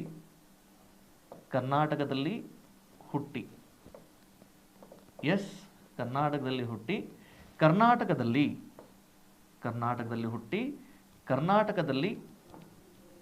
ಸಮುದ್ರ ಸೇರುವ ಕರ್ನಾಟಕದಲ್ಲಿ ಸಮುದ್ರ ಸೇರುವ ಅತಿ ಉದ್ದವಾದ ನದಿ ಯಾವುದು ಅಂತ ಕೇಳ್ತಾನೆ. ಅತಿ ಉದ್ದವಾದ ನದಿ ಯಾವುದು ಅಂತಂದರೆ ದಟ್ ಈಸ್ ಕಾಳಿ ನದಿ. ನೆನ್ಪಿಟ್ಕೊಳ್ಳಿಕ್ಕೆ ಸಾಧ್ಯ ಆಗಲಿ. ಕರ್ನಾಟಕದಲ್ಲಿ ಅತ್ಯಂತ ಉದ್ದವಾಗಿ ಹಾದು ಹೋಗುವ ನದಿ ಕೃಷ್ಣ. ಕರ್ನಾಟಕದಲ್ಲಿ ಹುಟ್ಟಿ ಅತಿ ಉದ್ದವಾಗಿ ಹಾದು ಹೋಗುವ ನದಿ ಕಾವೇರಿ. ಕರ್ನಾಟಕದಲ್ಲಿನೇ ಹುಟ್ಟಿ ಕರ್ನಾಟಕದಲ್ಲಿನೇ ಸಮುದ್ರ ಸೇರುವ ಅತಿ ಉದ್ದವಾದ ನದಿ ಅಂತಂದರೆ ದಟ್ ಈಸ್ ಕಾಳಿ ನದಿ. ಈಗ ಅತಿ ಉದ್ದವಾದ ನದಿ ಹುಟ್ಟಿ ಕರ್ನಾಟಕದಲ್ಲಿ ಅತ್ಯಂತ ಉದ್ದವಾಗಿ ಹಾದು ಹೋಗುವ ನದಿ, ಇವೆರಡರ ಮೇಲೆ ಆಲ್ರೆಡಿ ಪ್ರಶ್ನೆ ಕೇಳಿದನೆಂದರೆ ಬಹುಶಃ ಅವನು ನೆಕ್ಸ್ಟ್ ದೃಷ್ಟಿ ಈ ನದಿಯ ವ್ಯಾಪ್ತಿಗೆ ಸಂಬಂಧಪಟ್ಟ ಹಾಗೆ ಈ ಪ್ರಶ್ನೆ ಕೇಳುವ ಸಾಧ್ಯತೆಯ ಮೇಲೆ ಇರ್ತದೆ. ಇದನ್ನು ಒಂದಿಷ್ಟು ನೆನ್ಪಿಟ್ಕೊಳ್ಳಿಕ್ಕೆ ಸಾಧ್ಯ ಆಗಲಿ. ಕರ್ನಾಟಕದಲ್ಲಿ ಹುಟ್ಟಿ ಕರ್ನಾಟಕದಲ್ಲಿನೇ ಸಮುದ್ರ ಸೇರುವ ಅತಿ ಉದ್ದವಾದ ನದಿ ಯಾವುದು ಅಂದರೆ ದಟ್ ಈಸ್ ಕಾಳಿ ನದಿ ಅಂತ ಹೇಳಿ. ಆಮೇಲೆ ಕಾಳಿ ನದಿಯ ಮತ್ತೊಂದು ವಿಶೇಷತೆ, ಇದು ಅದೇ ಜಿಲ್ಲೆಯಲ್ಲಿನೇ ಹುಟ್ಟುತ್ತೆ, ಅದೇ ಜಿಲ್ಲೆಯಲ್ಲಿನೇ ಸಮುದ್ರ ಸೇರುತ್ತೆ. ಓಕೆನಾ? ಒಂದೇ ಜಿಲ್ಲೆಯಲ್ಲಿನೇ ಹುಟ್ಟಿ ಒಂದೇ ಜಿಲ್ಲೆಯಲ್ಲಿನೇ ಸಮುದ್ರ ಸೇರುತ್ತೆ. ಅಂದರೆ ಉತ್ತರ ಕನ್ನಡ ಜಿಲ್ಲೆಯಲ್ಲಿನೇ ಹುಟ್ಟಿ ಉತ್ತರ ಕನ್ನಡ ಜಿಲ್ಲೆಯಲ್ಲಿನೇ ಸಮುದ್ರ ಸೇರುವಂತಹ ನದಿ. ಓಕೆ. ಆಮೇಲೆ ಇದು ಕರ್ನಾಟಕದಲ್ಲಿನೇ ಹುಟ್ಟಿ ಕರ್ನಾಟಕದಲ್ಲಿನೇ ಸಮುದ್ರ ಸೇರುತ್ತೆ ಅನ್ನೋದ್ರ ಜೊತೆಗೇನು ಇದರ ಮತ್ತೊಂದು ವಿಶೇಷತೆ, ಉತ್ತರ ಕನ್ನಡ ಜಿಲ್ಲೆಯಲ್ಲಿನೇ ಹುಟ್ಟುತ್ತೆ, ಉತ್ತರ ಕನ್ನಡ ಜಿಲ್ಲೆಯಲ್ಲಿನೇ ಅರಬ್ಬಿ ಸಮುದ್ರ ಸೇರುತ್ತೆ. ಕರ್ನಾಟಕದಲ್ಲಿ 2 ನದಿಗಳು, ಒಂದು ಕಾಳಿ, ಇನ್ನೊಂದು ಅಘನಾಶಿನಿ. ಕಾಳಿ ಮತ್ತು ಅಘನಾಶಿನಿ ಅದೇ ಜಿಲ್ಲೆಯಲ್ಲಿ ಹುಟ್ಟಿ ಅದೇ ಜಿಲ್ಲೆಯಲ್ಲಿನೇ ಸಮುದ್ರ ಸೇರ್ತವೆ. ಈ ಒಂದು ಸ್ವಲ್ಪ ಪಾಯಿಂಟ್ ನೆನ್ಪಿಟ್ಕೊಳ್ಳಿಕ್ಕೆ ಸಾಧ್ಯ ಆಗಲಿ. ಅದಾದಮೇಲೆ ಕಾಳಿ ನದಿಯನ್ನು ಕರ್ನಾಟಕದಲ್ಲಿ ನಾವು ಕಪ್ಪು ನದಿ ಅಂತ ಕರೀತೇವೆ. ಕಾಳಿ ನದಿಯನ್ನು ಕರ್ನಾಟಕದಲ್ಲಿ ಕಪ್ಪು ನದಿ ಅಂತ ಕರೀತೇವೆ. ಯಾಕಿದು ಕಪ್ಪು ನದಿ ಅಥವಾ ಕಾಳಿ ನದಿಯನ್ನು ಯಾಕೆ ನಾವು ಕಪ್ಪು ನದಿ ಅಂತ ಕರಿತೇವೆ ಅಂದರೆ, ನೆನಪಿರಲಿ, ಈ ಕಾಳಿ ನದಿ ಹರಿವಿನ ಪಾತ್ರದಲ್ಲಿ ಕಪ್ಪು ಶಿಲಾ ಮೇಲ್ಮೈಯನ್ನು ಹೊಂದಿರೋದ್ರಿಂದ. ಯಾವುದು? ಕಪ್ಪು ಶಿಲಾ ಮೇಲ್ಮೈ. ಯಾಕೆ ಅದಕ್ಕೆ ಹರಿತದೆ ಅಂತಂದರೆ, ಮತ್ತು ನೀರು ಕಪ್ಪಾಗಿದ್ದಾವೆ ಸಾರ್ ಅಂತ ಅನ್ನಬಾರ್ದು ನಾವಲ್ಲಿ. ಅದು ಕಪ್ಪಾಗಿರೋದಕ್ಕೆ ಅತಿ ಮುಖ್ಯ ಕಾರಣ ಏನಪ್ಪ ಅಂದರೆ ಕಪ್ಪು ಶಿಲಾ ಮೇಲ್ಮೈ ಅಂದರೆ ಕರಿ ಬಂಡೆಗಳೇ ಆ ನದಿಯ ಹರಿವಿನ ಪಾತ್ರದಲ್ಲಿ ತೀರಾ ಹೆಚ್ಚಾಗಿರೋದ್ರಿಂದ ಈ ನದಿ ಕಪ್ಪಾಗಿ ಕಾಣುತ್ತೆ. ಇದು ಕಪ್ಪಾಗಿ ಕಾಣ್ತಾ ಇರೋದ್ರಿಂದ ಕಾಳಿಗೆ ಹೋಲಿಕೆ ಮಾಡಿ ಇದನ್ನು ಕಾಳಿ ನದಿ ಅಂತಂದೇಳಿ ಕರೀತಾ ಇರುವಂಥದ್ದು. ಜೊತೆಗೆ ಈ ಕಪ್ಪಾಗಿರುವ ಶಿಲೆಗಳ ಮೂಲಕ ಹಾದು ಹೋಗೋದ್ರಿಂದ ಆದಷ್ಟು ಬೇಗ ಆ ನೀರು ಪಾಚಿಗಟ್ಟುತ್ತೆ. ಪಾಚಿಗಟ್ಟೋದ್ರ ಜೊತೆಗೆ ಅದ್ರ ಮೇಲೆ ನೀರಿನ ಹರಿವಿನ ಪಾತ್ರ ತೀರಾ ವೇಗವಾಗಿರುತ್ತೆ. ಈ ಮೊಣಕಾಲ್ಗಿಂತ ಕೆಳಗಡೆನೇ ನೀರಿದ್ರೂ ಕೂಡ ಅದರ ಸೆಳೆತ ತೀರಾ ಹೆಚ್ಚಾಗಿರುತ್ತೆ. ಆ ಆಧಾರದ ಮೇಲೆ ಕರ್ನಾಟಕದಲ್ಲಿ ಅತಿ ವೇಗವಾಗಿ ಹಾದು ಹೋಗುವ ನದಿ ಅಥವಾ ಕರ್ನಾಟಕದಲ್ಲಿ ಅತಿ ವೇಗವಾಗಿ ಹರಿಯುವ ನದಿ ಅಂತ ಕರೀತಾನೆ. ಕರ್ನಾಟಕದಲ್ಲಿ ವೇಗವಾಗಿ ಹರಿಯುವ ನದಿ ಅಂತ ಕೇಳ್ತಾನೆ. ಸೊ ವೇಗವಾಗಿ ಹರಿಯುವ ನದಿ ಅಂತ ಬಂದಾಗ ದಟ್ ಈಸ್ ಕಾಳಿ ನದಿ. ಕರ್ನಾಟಕದಲ್ಲಿ ಅತಿ ವೇಗವಾಗಿ ಹರಿಯುವ ನದಿ ಯಾವುದು ಅಂತಂದರೆ ದಟ್ ಈಸ್ ಆಲ್ಸೋ ಕಾಳಿ ನದಿ ನೆನ್ಪಿಟ್ಕೊಳ್ಳಿಕ್ಕೆ ಸಾಧ್ಯ ಆಗಲಿ. ಈ ಕಾಳಿ ನದಿ ಕರ್ನಾಟಕದ ಎಲ್ಲ ನದಿಗಳಿಗೆ ಹೋಲಿಕೆ ಮಾಡಿದ್ರೆ ಹೆಚ್ಚು ವೇಗವಾಗಿ ಹರಿಯುತ್ತದೆ. ಇದನ್ನು ಸ್ವಲ್ಪ ನೆನ್ಪಿಟ್ಕೊಳ್ಳಿ. ಆಮೇಲೆ ಈ ಕಾಳಿ ನದಿಯ ವ್ಯಾಪ್ತಿಯಲ್ಲಿ ಅಥವಾ ಇದರ ಹರಿವಿನ ವ್ಯಾಪ್ತಿಯಲ್ಲಿ ನಮಗೆ ಇಲ್ಲೊಂದು ರಾಷ್ಟ್ರೀಯ ಉದ್ಯಾನವನ ಕಂಡುಬರುತ್ತೆ. ದಟ್ ಈಸ್ ಅಂಶಿ ರಾಷ್ಟ್ರೀಯ ಉದ್ಯಾನವನ ಅಂತ ಹೇಳಿ. ಅಂಶಿ ರಾಷ್ಟ್ರೀಯ ಉದ್ಯಾನವನ ಇದು ಕಾಳಿ ನದಿಯ ವ್ಯಾಪ್ತಿಯೊಳಗೆ ಕಂಡುಬರುವಂತಹ ಒಂದು ರಾಷ್ಟ್ರೀಯ ಉದ್ಯಾನವನ. This is in Karnataka. Is the clear? So ಈ ವ್ಯಾಪ್ತಿಯನ್ನು ಒಂದಿಷ್ಟು ನೆನ್ಪಿಟ್ಕೊಳ್ಳಿಕ್ಕೆ ಸಾಧ್ಯ ಆಗಲಿ. ಇದನ್ನು ಕಪ್ಪು ನದಿ ಅಂತ ಕರಿತೇವೆ ಬಿಕಾಸ್ ಆಫ್ ಕಪ್ಪು ಶಿಲಾ ಮೇಲ್ಮೈ ಮೂಲಕ ಹಾದು ಹೋಗುತ್ತದೆ. ಆಮೇಲೆ ಕರ್ನಾಟಕದಲ್ಲಿ ಅತ್ಯಂತ ವೇಗವಾಗಿ ಹರಿಯುವ ನದಿ ಯಾವುದು ಅಂತಂದರೆ ದಟ್ ಈಸ್ ಕಾಳಿ ನದಿ. ಈ ಕಾಳಿ ನದಿಯ ಹರಿವಿನ ವ್ಯಾಪ್ತಿಯಲ್ಲಿ ಕಂಡುಬರುವಂತಹ ಪ್ರಮುಖ ರಾಷ್ಟ್ರೀಯ ಉದ್ಯಾನವನ ಅಂತಂದರೆ ದಟ್ ಈಸ್ ಅಂಶಿ ರಾಷ್ಟ್ರೀಯ ಉದ್ಯಾನವನ ಅಂತ ಹೇಳಿ. ಓಕೆನಾ? ನೆಕ್ಸ್ಟ್ ಕಾಳಿ ನದಿಗೆ ಸಂಬಂಧಪಟ್ಟ ಹಾಗೆ ಮತ್ತೊಂದಿಷ್ಟು ವಿಷಯಾಂಶಗಳನ್ನ ಚರ್ಚೆ ಮಾಡೋದಾದರೆ ಮತ್ತು ತಿಳ್ಕೊಳ್ಳೋದಾದರೆ ಗಮನಿಸಿ ಸರ್. ಕಾಳಿ ನದಿಯ ಹರಿವಿನ ವ್ಯಾಪ್ತಿಯಲ್ಲಿ ಕಾಳಿ ನದಿ ಇದು ತಾನು ಹರಿಯುವ ಸಂದರ್ಭದೊಳಗೆ ನೆನಪಿರಲಿ, ಈ ಕಾಳಿ ನದಿಯ ಎಡದಂಡೆಯ ಮೇಲೆ ಕಾಳಿ ನದಿಯ ಎಡದಂಡೆಯ ಮೇಲೆ ಉತ್ತರ ಕನ್ನಡ ಜಿಲ್ಲೆಯಲ್ಲಿ ಉತ್ತರ ಕನ್ನಡ ಜಿಲ್ಲೆಯಲ್ಲಿ ಇಲ್ಲಿ ಕರ್ನಾಟಕದ ಏಕೈಕ ಅಣುವಿದ್ಯುತ್ ಸ್ಥಾವರವನ್ನು ನಿರ್ಮಾಣ ಮಾಡಲಾಗಿದೆ. ದಟ್ ಈಸ್ ಕೈಗಾ ಅಣುವಿದ್ಯುತ್ ಸ್ಥಾವರವನ್ನು. ಯಾವುದು? ಕೈಗಾ ಅಣುವಿದ್ಯುತ್ ಸ್ಥಾವರವನ್ನು ನಿರ್ಮಾಣ ಮಾಡಲಾಗಿದೆ. ಕೈಗಾ ಅಣುವಿದ್ಯುತ್ ಸ್ಥಾವರ ಇದು ಯಾವ ನದಿಯ ದಂಡೆಯ ಮೇಲೆ ಅಂತ ಬಂದಾಗ ಈ ಕೈಗಾ ಅಣುವಿದ್ಯುತ್ ಸ್ಥಾವರ ಕಾಳಿ ನದಿಯ ದಂಡೆಯ ಮೇಲೆ ನಿರ್ಮಾಣ ಮಾಡಿರ್ತಕ್ಕಂಥದ್ದು. ನೆನಪಿರಲಿ, ಯಾವುದು ಸರ್? ಕೈಗಾ ಅಣುವಿದ್ಯುತ್ ಸ್ಥಾವರ. ಈ ಕೈಗಾ ಅಣುವಿದ್ಯುತ್ ಸ್ಥಾವರಕ್ಕೆ ಸಂಬಂಧಪಟ್ಟ ಹಾಗೆ ಇಲ್ಲಿ ಚರ್ಚೆ ಮಾಡೋದಾದರೆ ಇತ್ತೀಚೆಗೆ ಕೈಗಾ ಅಣುವಿದ್ಯುತ್ ಸ್ಥಾವರ ಚರ್ಚೆಯಲ್ಲಿತ್ತು. ಗಮನದಲ್ಲಿ ಇಟ್ಕೊಳ್ಳಿಕ್ಕೆ ಸಾಧ್ಯ ಆಗಿರಬೇಕು. ಯಾವ ಕಾರಣಕ್ಕಾಗಿ ಕೈಗಾ ಅಣುವಿದ್ಯುತ್ ಸ್ಥಾವರ ಚರ್ಚೆಯಲ್ಲಿತ್ತು ಅಂತ ಬಂದಾಗ ಇಲ್ಲೊಂದಿಷ್ಟು ವಿಷಯಾಂಶ ನದಿ ವ್ಯವಸ್ಥೆಯಿಂದ ಹೊರಗಡೆ ಹೋಗಿ ಒಂದಿಷ್ಟು ಚರ್ಚೆ ಮಾಡಿರ್ತೀನಿ, ನೆನ್ಪಿಟ್ಕೊಳ್ಳಿದ್ರು. ಪ್ರಶ್ನೆ ಕೇಳೋ ಸಾಧ್ಯತೆ ಇರ್ತದೆ. ಕೈಗಾಗೆ ಸಂಬಂಧಪಟ್ಟ ಹಾಗೆ ಪ್ರಶ್ನೆಗಳನ್ನು ಕೇಳಿದ್ದಾನೆ. ಕೈಗಾ ಇದು ಯಾವ ಜಿಲ್ಲೆಯಲ್ಲಿ ಕಂಡುಬರುವಂತಹ ಅಣುವಿದ್ಯುತ್ ಸ್ಥಾವರ? ಉತ್ತರ ಕನ್ನಡ ಜಿಲ್ಲೆ. ಕೈಗಾ ಇದು ಯಾವ ನದಿಯ ದಂಡೆಯ ಮೇಲಿದೆ ಅಂತ ಪ್ರಶ್ನೆ ಕೇಳಿದ್ದಾನೆ? ಕಾಳಿ ನದಿ. ಕಾಳಿ ನದಿಯ ಯಾವ ದಂಡೆಯ ಮೇಲೆ ಅಂತ ಕೇಳಿದ್ದಾನೆ? That is ಎಡದಂಡೆ. ಇದನ್ನು ನೆಕ್ಸ್ಟ್ ಮುಂದೆ ಏನು ಪ್ರಶ್ನೆ ಕೇಳ್ಬೋದು ಕೈಗಾಕ್ಕೆ ಸಂಬಂಧಪಟ್ಟ ಹಾಗೆ ಅಂತ ಬಂದಾಗ ನೆನಪಿರಲಿ ಸರ್, ಕೈಗಾ ಅಣುವಿದ್ಯುತ್ ಸ್ಥಾವರ 2016ರ ಮಾರ್ಚ್ 13ರಿಂದ 2018ರ ಡಿಸೆಂಬರ್ 31ರವರೆಗೆ. ನೆನಪಿರಲಿ ಈ ಡೇಟ್ಗಳು. 2016ರ ಮಾರ್ಚ್ 13ರಿಂದ 2018ರ ಡಿಸೆಂಬರ್ 31ರವರೆಗೆ ಸುಮಾರು ನಿರಂತರವಾಗಿ 962 ದಿನಗಳ ಕಾಲ ನಿರಂತರವಾಗಿ ವಿದ್ಯುತ್ತನ್ನು ಉತ್ಪಾದನೆ ಮಾಡುವುದರ ಮೂಲಕ 962 ದಿನಗಳ ಕಾಲ ನಿರಂತರವಾಗಿ ವಿದ್ಯುತ್ತನ್ನು ಉತ್ಪಾದನೆ ಮಾಡುವುದರ ಮೂಲಕ ಕೈಗಾ ಅಣುವಿದ್ಯುತ್ ಸ್ಥಾವರ ನಿರಂತರವಾಗಿ ವಿದ್ಯುತ್ ಉತ್ಪಾದನೆ ಮಾಡುವ ವ್ಯಾಪ್ತಿಯ ಅಣುವಿದ್ಯುತ್ ಸ್ಥಾವರಗಳ ವ್ಯಾಪ್ತಿಯೊಳಗೆ ವಿಶ್ವ ದಾಖಲೆಯನ್ನು ಸೃಷ್ಟಿ ಮಾಡಿರೋದು. ಯಾವುದು? ಕೈಗಾ ಅಣುವಿದ್ಯುತ್ ಸ್ಥಾವರ. ಈ ಕೈಗಾ ಅಣುವಿದ್ಯುತ್ ಸ್ಥಾವರಕ್ಕೆ ಇರುವ ಈ ದಾಖಲೆ ಪ್ರಸ್ತುತ ಪ್ರಪಂಚದ ಯಾವುದೇ ಅಣುವಿದ್ಯುತ್ ಸ್ಥಾವರಕ್ಕಿಲ್ಲ. ಅದು ನಮ್ಮ ದೇಶದ ಹೆಮ್ಮೆ. ಓಕೆನಾ?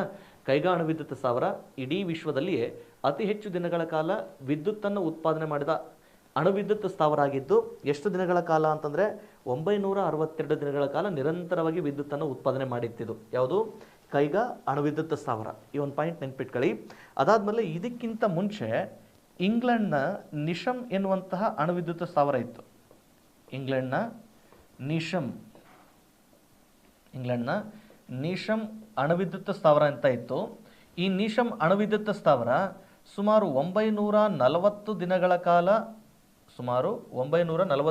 ಕಾಲ ನಿರಂತರವಾಗಿ ವಿದ್ಯುತ್ ಉತ್ಪಾದನೆ ಮಾಡುವುದರ ಮೂಲಕ ಈ ಮುಂಚೆ ವಿಶ್ವ ದಾಖಲೆಗೆ ಪಾತ್ರ ಆಗಿತ್ತು. ಬಟ್ ನಿಶಮ್ ಅಣುವಿದ್ಯುತ್ ಸ್ಥಾವರದ ದಾಖಲೆಯನ್ನು ಕೈಗಾ ಅಣುವಿದ್ಯುತ್ ಸ್ಥಾವರ ಕ್ಲಿಯರ್ ಮಾಡಿರೋದು. ಎಟ್ ಪ್ರೆಸೆಂಟ್ ಪ್ರಪಂಚದಲ್ಲಿ ಅತಿ ಹೆಚ್ಚು ದಿನಗಳ ಕಾಲ ವಿದ್ಯುತ್ತನ್ನು ಉತ್ಪಾದನೆ ಮಾಡಿದ ಅಣುವಿದ್ಯುತ್ ಸ್ಥಾವರ ಯಾವುದು ಅಂತ ಪ್ರಶ್ನೆ ಕೇಳ್ತಾನೆ. ದಟ್ ಈಸ್ ಕೈಗಾ ಅಣುವಿದ್ಯುತ್ ಸ್ಥಾವರ. ಇಲ್ಲಿ ನೋಡ್ರಿ, ಕಾಳಿ ನದಿಯ ವ್ಯಾಪ್ತಿಯ ಎಡದಂಡೆಯ ಒಳಗೆ ಈ ಕೈಗಾ ಅಣುವಿದ್ಯುತ್ ಸ್ಥಾವರ ಇದೆ ಅನ್ನುವ ಆಧಾರದ ಮೇಲೆ ಈ ಒಂದಿಷ್ಟು ಪಾಯಿಂಟ್ ನೆನಪಾಯಿತು. ಇದೊಂದಿಷ್ಟು ಒಂದು ಕಡೆ ಬರೆದಿಟ್ಕೊಳ್ಳಿಕ್ಕೆ ಸಾಧ್ಯ ಆಗಿರಲಿ. ಎಷ್ಟು ದಿನ ಅಂತೇಳಿ ಬಹುಶಃ ಪ್ರಶ್ನೆ ಕೇಳೋ ಸಾಧ್ಯತೆ ಇರ್ತದೆ. 962 ದಿನಗಳ ಕಾಲ. ನಿಮಗೆ ಡೇಟ್ಗಳು ಗೊತ್ತಾಗಬೇಕಾಗಿತ್ತಂದ್ರೆ ನಿಮಗೆ ಮೆಂಟಲಿಬಿಟಿ ಒಳಗೆ ದಿನಚರಿಯ ಲೆಕ್ಕಗಳ ಬಗ್ಗೆ ಹೇಳಿರ್ತಾರಲ್ಲ, ಅಲ್ಲಿ ಇಷ್ಟು ದಿನಗಳು ಬರ್ತವೇನೋ ಒಂದಿಷ್ಟು ನೀವು ಅಳತೆ ಮಾಡಿಟ್ಕೊಳ್ಳಿಕ್ಕೆ ಸಾಧ್ಯ ಆಗಲಿ. ಈ ದಿನಾಂಕಗಳನ್ನು ಕೂಡ ಕೊಟ್ಟಿದ್ದಾನೆ. ಕೈಗಾ ಅಣುವಿದ್ಯುತ್ ಸ್ಥಾವರ ವಿಶ್ವ ದಾಖಲೆಯು ಈ ಮುಂಚೆ ಯಾವ ಹೆಸರಿನಲ್ಲಿ ಇತ್ತು ಅಂತ ಪ್ರಶ್ನೆ ಕೇಳಿದಾಗ ದಟ್ ಈಸ್ ಇಂಗ್ಲೆಂಡ್ನ ನೀಶಮ್ ಎನ್ನುವಂಥದ್ದು 940 ದಿನಗಳ ಕಾಲ ಅದು ವಿದ್ಯುತ್ತನ್ನು ಉತ್ಪಾದನೆ ಮಾಡುವುದರ ಮೂಲಕ. Is that clear sir? ಇದು ಕಾಳಿ ನದಿಯ ವ್ಯವಸ್ಥೆಗೆ ಸಂಬಂಧಪಟ್ಟಂಥ ಒಂದಿಷ್ಟು ಮಾಹಿತಿ. ಆದರೆ ಕರ್ನಾಟಕದಲ್ಲಿ ಕಾಳಿ ನದಿ ಹಾದು ಬರಬೇಕಾದ ಸಂದರ್ಭದೊಳಗೆ, ಕರ್ನಾಟಕದಲ್ಲಿ ಕಾಳಿ ನದಿ ಹಾದು ಬರಬೇಕಾದ ಸಂದರ್ಭದೊಳಗೆ ಈ ಕಾಳಿ ನದಿಗೆ ಒಂದಿಷ್ಟು ಉಪನದಿಗಳಿದ್ದಾವೆ. ಕಾಳಿ ನದಿಗೆ ಒಂದಿಷ್ಟು ಉಪನದಿಗಳಿದ್ದಾವೆ. ಇವುಗಳು ಒಂದು ನೆನ್ಪಿಟ್ಕೊಳ್ಳಿಕ್ಕೆ ಸಾಧ್ಯ ಆಗಲಿ. ಕಾಳಿ ನದಿಯ ಉಪನದಿಗಳು ಅಂತ ಹೇಳಿ, ಕಾಳಿ ನದಿಯ ಉಪನದಿಗಳು. ಉಪನದಿಗಳು ಅನ್ನೋದಕ್ಕಿಂತನೂ ಹೆಚ್ಚಾಗಿ ಇವುಗಳು ಒಂದಿಷ್ಟು ನಾಲಗಳು ಹೋಗಿ ಕಾಳಿ ನದಿಯನ್ನು ಸೇರ್ತವೆ. ಇವುಗಳ ಆಧಾರದ ಮೇಲೆ ಒಂದಿಷ್ಟು ಪ್ರಶ್ನೆ ಕೇಳೋ ಸಾಧ್ಯತೆ ಇರ್ತದೆ. ಹಾಗಾಗಿ ಒಂದಿಷ್ಟು ನೆನ್ಪಿಟ್ಕೊಳ್ಳಿ. ತಟ್ಟಿಹಳ್ಳ,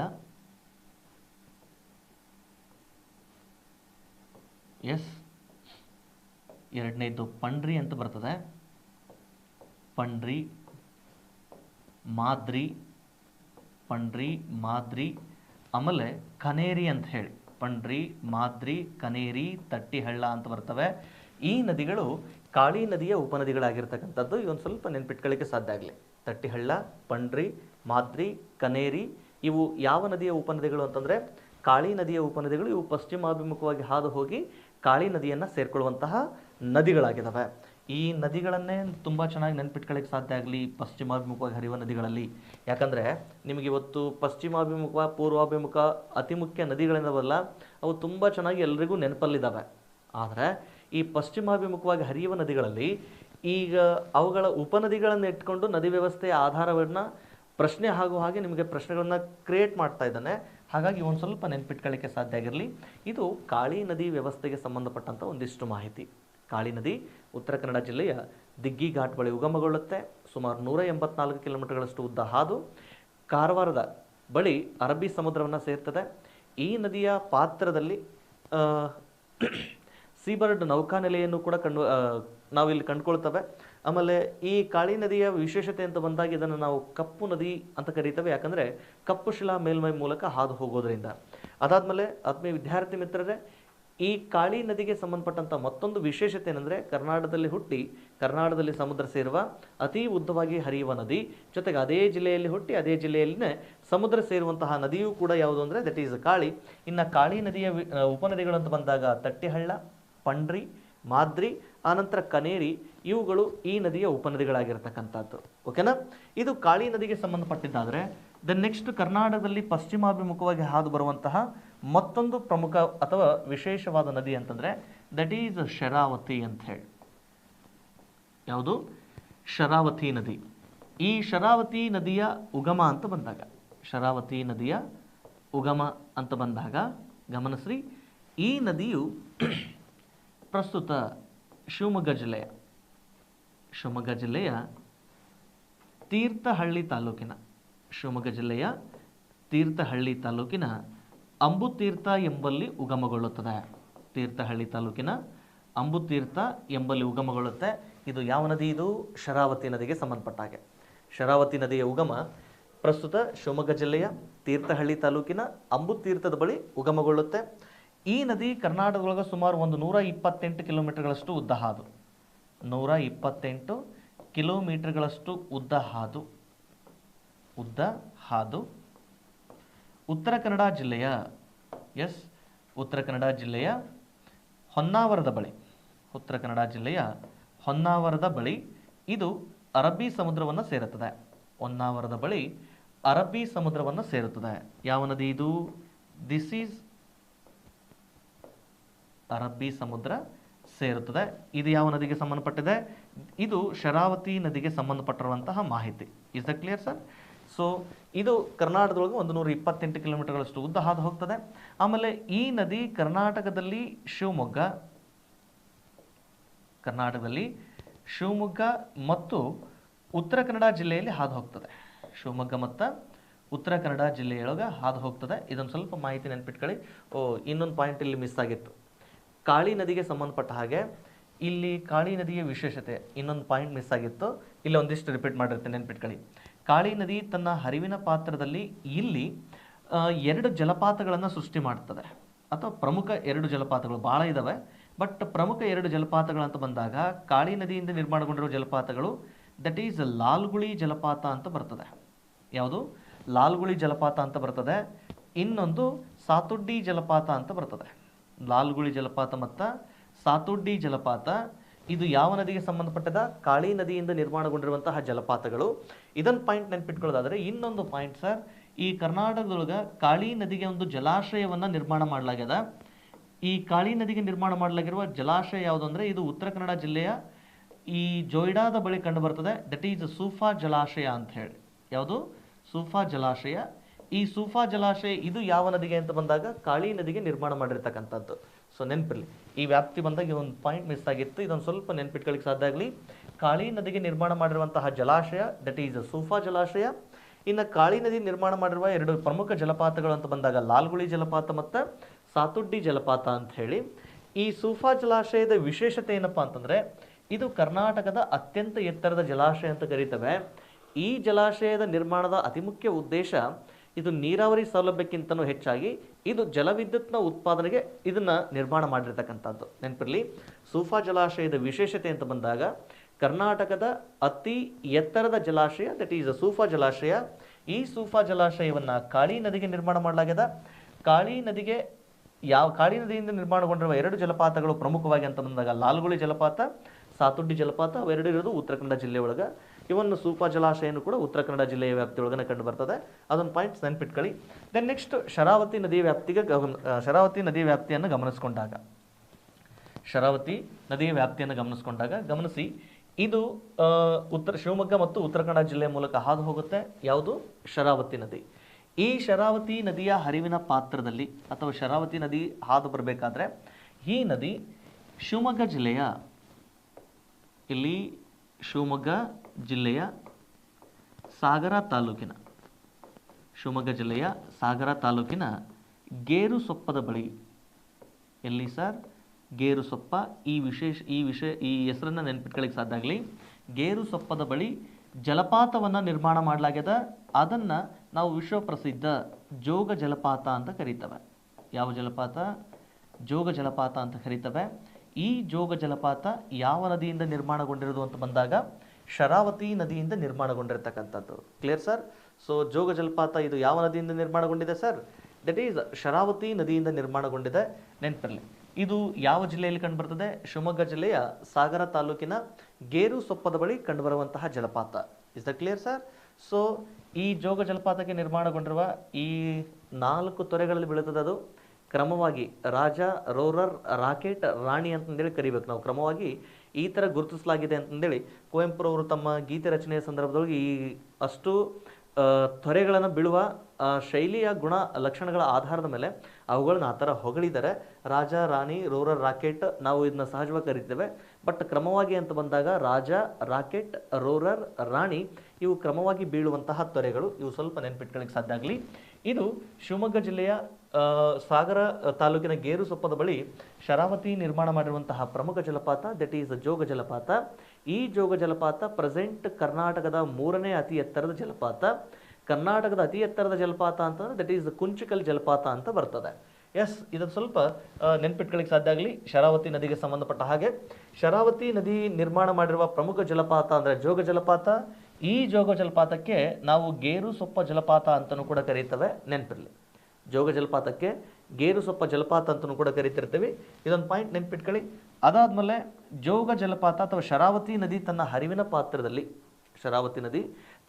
ಪಾತ್ರದಲ್ಲಿ ಈ ನದಿಗೆ ಅಡ್ಡಲಾಗಿ ಇದಕ್ಕೊಂದು ಜಲಾಶಯವನ್ನು ನಿರ್ಮಾಣ ಮಾಡಿದರೆ ದಟ್ ಈಸ್ ಲಿಂಗನಮಕ್ಕಿ ಜಲಾಶಯ ಅಂತ ಹೇಳಿ. ಯಾವುದು? ಲಿಂಗನಮಕ್ಕಿ ಜಲಾಶಯ ಅಂತ ಹೇಳಿ ನಿರ್ಮಾಣ ಮಾಡಿದ್ದಾರೆ. ನೆನಪಿರಲಿ, ಈ ಕರ್ನಾಟಕದೊಳಗೆ ಜೋಗ ಜಲಪಾತ ವರ್ಷ ಪೂರ್ತಿ ಮೈದುಂಬಿಕೊಂಡಿರಂಗಿಲ್ಲ. ಯಾಕೆ ಅಂತಂದರೆ ಈ ಜಲಪಾತಕ್ಕಿಂತನೂ ಮೇಲ್ಭಾಗದಲ್ಲಿ ಲಿಂಗನಮಕ್ಕಿ ಜಲಾಶಯ ಇದೆ. ಆ ಲಿಂಗನಮಕ್ಕಿ ಜಲಾಶಯದಲ್ಲಿ ನೀರು ಸಂಗ್ರಹಗೊಳ್ಳೋದ್ರಿಂದ ನದಿ ಹರಿವಿನ ಪಾತ್ರದೊಳಗೆ ನೀರಿನ ಸಾಮರ್ಥ್ಯ ಕಡಿಮೆ ಆಗಿರುತ್ತದೆ. ಪರಿಣಾಮ ಬೇಸಿಗೆ ಅವಧಿಯೊಳಗೆ ಜೋಗ ಜಲಪಾತ ಅದು ತೀರ ಬರಿದಾಗೋ ರೀತಿಯೊಳಗೆ ಕಂಡು ಬರ್ತದೆ. ಆದರೆ ಜೋಗ ಜಲಪಾತ ನೋಡೋದಕ್ಕೆ ಸೂಕ್ತ ಯಾವಾಗ ಅಂತಂದರೆ ಮಳೆಗಾಲದೊಳಗೆ ಅದು ಅವಾಗ ಮಾತ್ರ ತುಂಬಿ ಹರಿತಕ್ಕಂಥದ್ದು ಅನ್ನುವಂಥದ್ದು. ಇನ್ನು ಈ ಲಿಂಗನಮಕ್ಕಿ ಜಲಾಶಯ ಸೇಮ್ ಆಸ್ ಲೈಕ್ ಶಿವಮೊಗ್ಗ ಜಿಲ್ಲೆಯ ಸಾಗರ ತಾಲೂಕಿನೊಳಗೆ ಕಂಡುಬರುವಂತಹ ಜಲಪಾತ ದಟ್ ಈಸ್ ಯಾವ ಜಲಾಶಯ ಅಂದರೆ ಲಿಂಗನಮಕ್ಕಿ ಜಲಾಶಯ. ಈ ಲಿಂಗನಮಕ್ಕಿ ಜಲಾಶಯವನ್ನು ಯಾವ ನದಿಗೆ ಅಡ್ಡಲಾಗಿ ನಿರ್ಮಾಣ ಮಾಡಿದ್ದಾರೆ ಅಂತಂದರೆ ಶರಾವತಿ ನದಿಗೆ ಅಡ್ಡಲಾಗಿ ನಿರ್ಮಾಣ ಮಾಡಿದ್ದಾರೆ.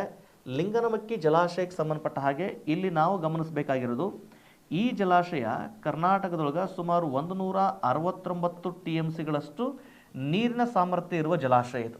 ಯಾವುದು? ಶರಾವತಿ ಜಲಾಶಯ, ಲಿಂಗನಮಕ್ಕಿ ಜಲಾಶಯ 169 TMCಗಳಷ್ಟು ಸಾಮರ್ಥ್ಯ ಇದೆ. ಆ ಕಾರಣಕ್ಕೆ ಇಲ್ಲಿ ನಾವು ಗಮನಿಸಬೇಕು, ಕರ್ನಾಟಕದಲ್ಲಿ ನೀರಿನ ಸಾಮರ್ಥ್ಯಕ್ಕೆ ಆಧಾರದ ಮೇಲೆ ಅಥವಾ ನೀರಿನ ಸಾಮರ್ಥ್ಯದ ಆಧಾರದ ಮೇಲೆ ಕರ್ನಾಟಕದ ಅತಿದೊಡ್ಡ ಜಲಾಶಯ ಯಾವುದು ಅಂತ ಕೇಳ್ತಾನೆ, ದಟ್ ಈಸ್ ಲಿಂಗನಮಕ್ಕಿ ಜಲಾಶಯ ಅಂತ ಹೇಳಿ. ಸರ್, ಕರ್ನಾಟಕದೊಳಗೆ ಅತಿ ದೊಡ್ಡ ಜಲಾಶಯ ತುಂಗಭದ್ರಾ ಜಲಾಶಯ ಅಲ್ವಾ ಅಂತ ಪ್ರಶ್ನೆ ಮಾಡಿದ್ರೆ, ಎಸ್ ಅಫ್ಕೋರ್ಸ್ ತುಂಗಭದ್ರಾ ಜಲಾಶಯ ಅತಿ ದೊಡ್ಡದು, ಆದರೆ ಅದು ನೀರಾವರಿಯ ಅತಿ ದೊಡ್ಡ ಜಲಾಶಯ ಅಂತ ಕರೀತವೆ. ಇದು ನೀರಿನ ಸಾಮರ್ಥ್ಯವನ್ನು ಆಧಾರವಾಗಿಟ್ಕೊಂಡಾಗ ಇದು ಕರ್ನಾಟಕದ ಅತಿ ದೊಡ್ಡ ಜಲಾಶಯ ಅಂತ ಹೇಳಿ. ಬಟ್ ನೆನಪಿಲ್ಲಿ ಸರ್, ಈ ಜಲಾಶಯ ನಿರ್ಮಾಣದ ಮುಖ್ಯ ಉದ್ದೇಶ ಕೃಷಿಗಿಂತನೂ ಹೆಚ್ಚಾಗಿ ಜಲವಿದ್ಯುತ್ಗೆ ಬಳಕೆ ಆಗೋದ್ರಿಂದ ಕೃಷಿ ವ್ಯಾಪ್ತಿಯ ಪ್ರದೇಶ ಹೆಚ್ಚಾಗಿಲ್ಲ. ಹಾಗಾಗಿ ಇಲ್ಲಿ ತುಂಗಭದ್ರಾ ಜಲಾಶಯ ಏನೈತಲ್ಲ, ಪಂಪಸಾಗರ ಜಲಾಶಯವನ್ನು ಕರ್ನಾಟಕದ ಅತಿದೊಡ್ಡ ಜಲಾಶಯ ಅಥವಾ ಕರ್ನಾಟಕದ ಅತಿದೊಡ್ಡ ನೀರಾವರಿ ಜಲಾಶಯ ಅಂತ ಕರೀತವೆ. ಅಥವಾ ಕರ್ನಾಟಕದಲ್ಲಿ ನೀರಿನ ಸಾಮರ್ಥ್ಯದ ಆಧಾರದ ಮೇಲಿನ ಅತಿದೊಡ್ಡ ಜಲಾಶಯ ಅಂತ ಪ್ರಶ್ನೆ ಮಾಡಿದ ಅಂತಂದರೆ ದಟ್ ಈಸ್ ಲಿಂಗನಮಕ್ಕಿ ಜಲಾಶಯ. Is a clear sir? ಈ ಒಂದಿಷ್ಟು ಮಾಹಿತಿ ನೆನ್ಪಿಟ್ಕೊಳ್ಳಿ. ಈ ಲಿಂಗನಮಕ್ಕಿ ಜಲಾಶಯ ಇದು ಯಾವ ನದಿಗೆ ಅಡ್ಡಲಾಗಿ ಅಂತ ಬಂದಾಗ ಶರಾವತಿ ನದಿಗೆ ಅಡ್ಡಲಾಗಿ ನಿರ್ಮಾಣ ಮಾಡಲಾಗ್ಯದ. ಈ ಶರಾವತಿ ನದಿ ಹಾದು ಹೋಗಬೇಕಾದ ಸಂದರ್ಭದೊಳಗೆ ಪ್ರಮುಖವಾಗಿ ಜೋಗ ಜಲಪಾತ ನಿರ್ಮಾಣ ಮಾಡ್ತದೆ. ಇನ್ನು ಶರಾವತಿ ನದಿಯ ಉಪನದಿಗಳು ಅನ್ನೋದ್ರ ಬಗ್ಗೆ ಒಂದು ಸ್ವಲ್ಪ ಮಾಹಿತಿ ತಿಳ್ಕೊಳ್ಳಿಕ್ಕೆ ಸಾಧ್ಯ ಆಗಲಿ. ಶರಾವತಿ ನದಿಯ ಉಪನದಿ ಅಂತ ಬಂದಾಗ, ಈ ಶರಾವತಿ ನದಿಯ ಪ್ರಮುಖ ಉಪನದಿ ಅಂತ ಬಂದಾಗ ಇಲ್ಲಿ ಹರಿದ್ರಾವತಿ ಅಂತ ಬರ್ತದೆ.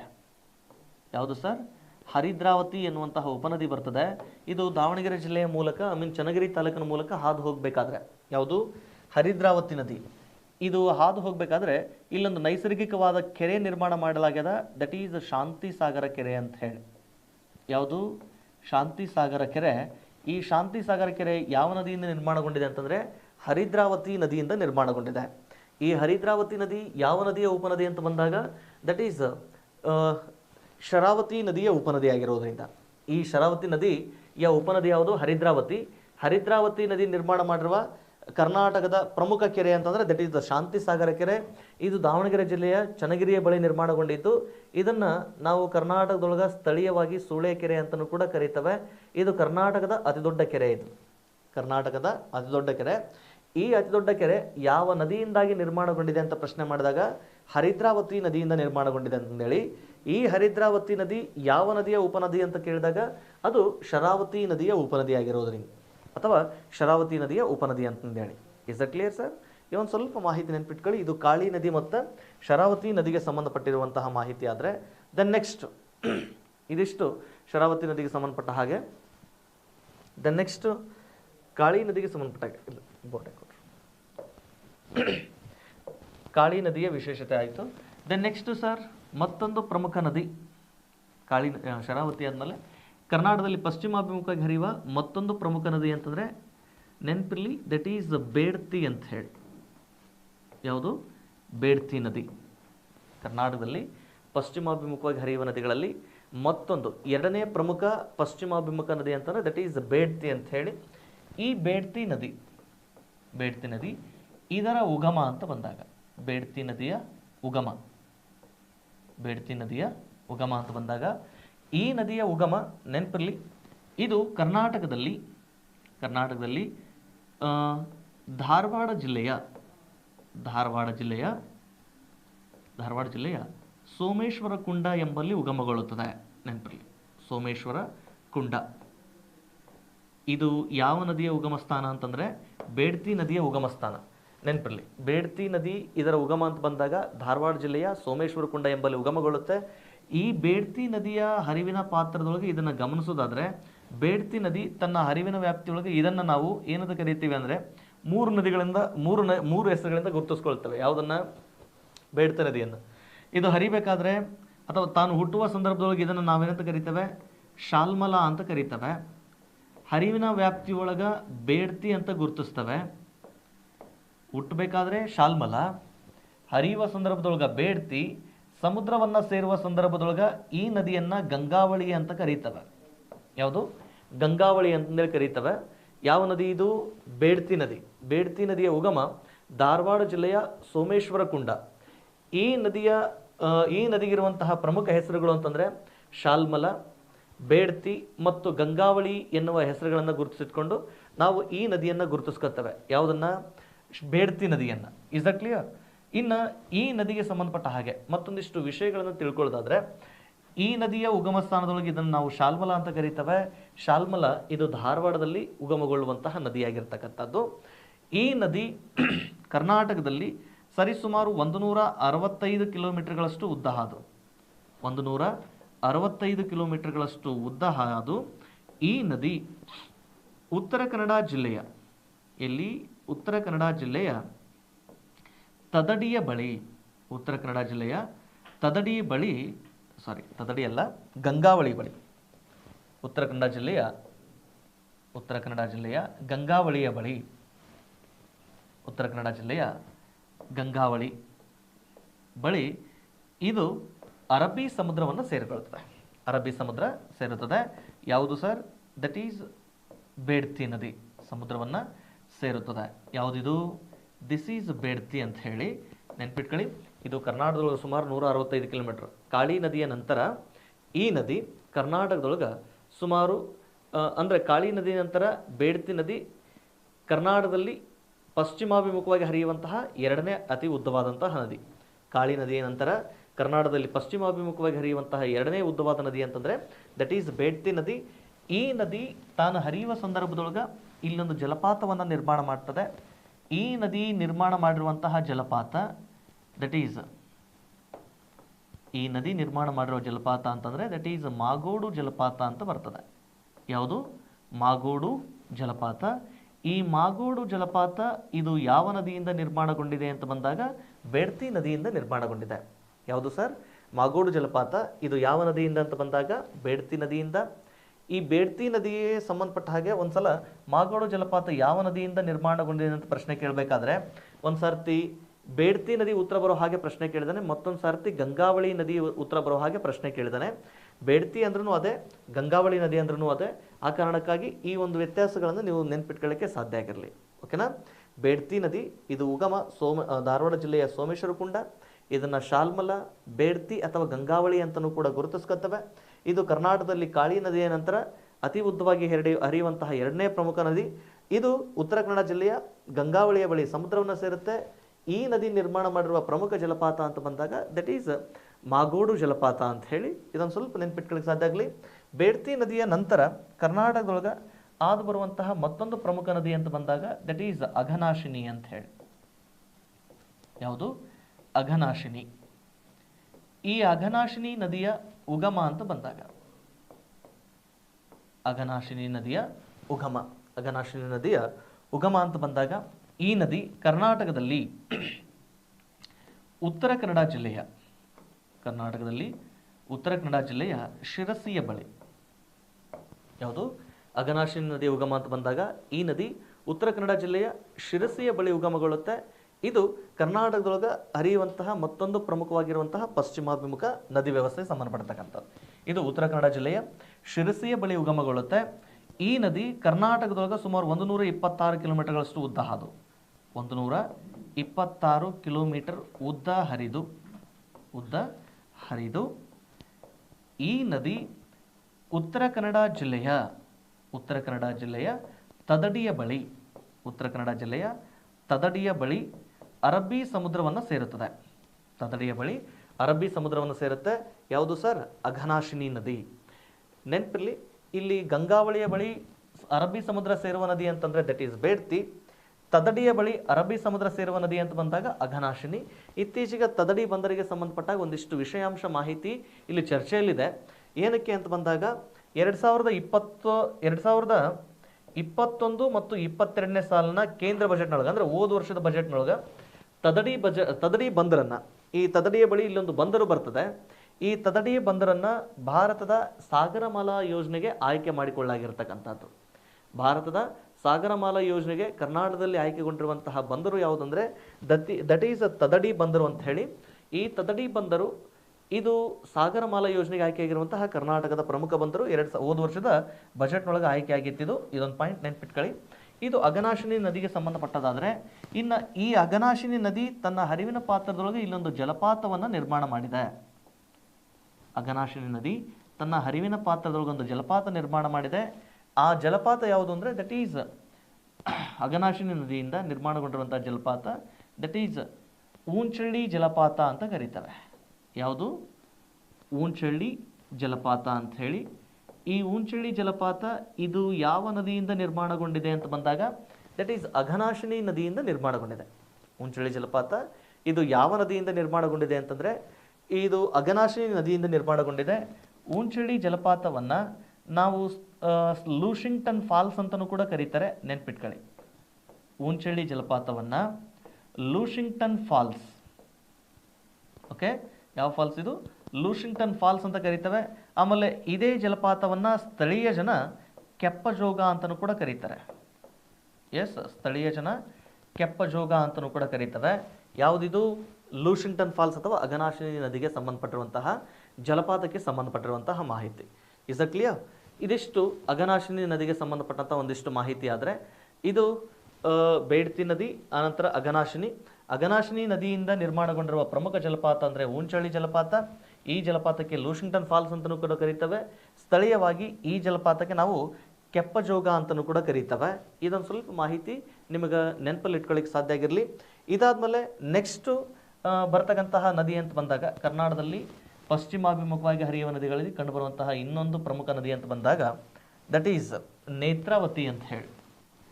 ಮತ್ತೊಂದು ನದಿ ಅಂತ ಬಂದಾಗ ದಟ್ ಈಸ್ ನೇತ್ರಾವತಿ ನದಿ ಅಂತ ಹೇಳಿ. ಯಾವುದು ಸರ್? ನೇತ್ರಾವತಿ. ಈ ನೇತ್ರಾವತಿ ನದಿ ನೆನಪಿರಲಿ. ನೇತ್ರಾವತಿ ನದಿಯ ಉಗಮ ಅಂತ ಬಂದಾಗ, ಈ ನದಿ ಎಲ್ಲಿ ಉಗಮಗೊಳ್ಳುತ್ತದೆ ಅಂತ ಬಂದಾಗ ಯಾವುದು? ನೇತ್ರಾವತಿ ನದಿ. ಈ ನೇತ್ರಾವತಿ ನದಿಯ ಉಗಮ ಅಂತ ಬಂದಾಗ ನೆನಪಿರಲಿ, ಈ ನದಿಯು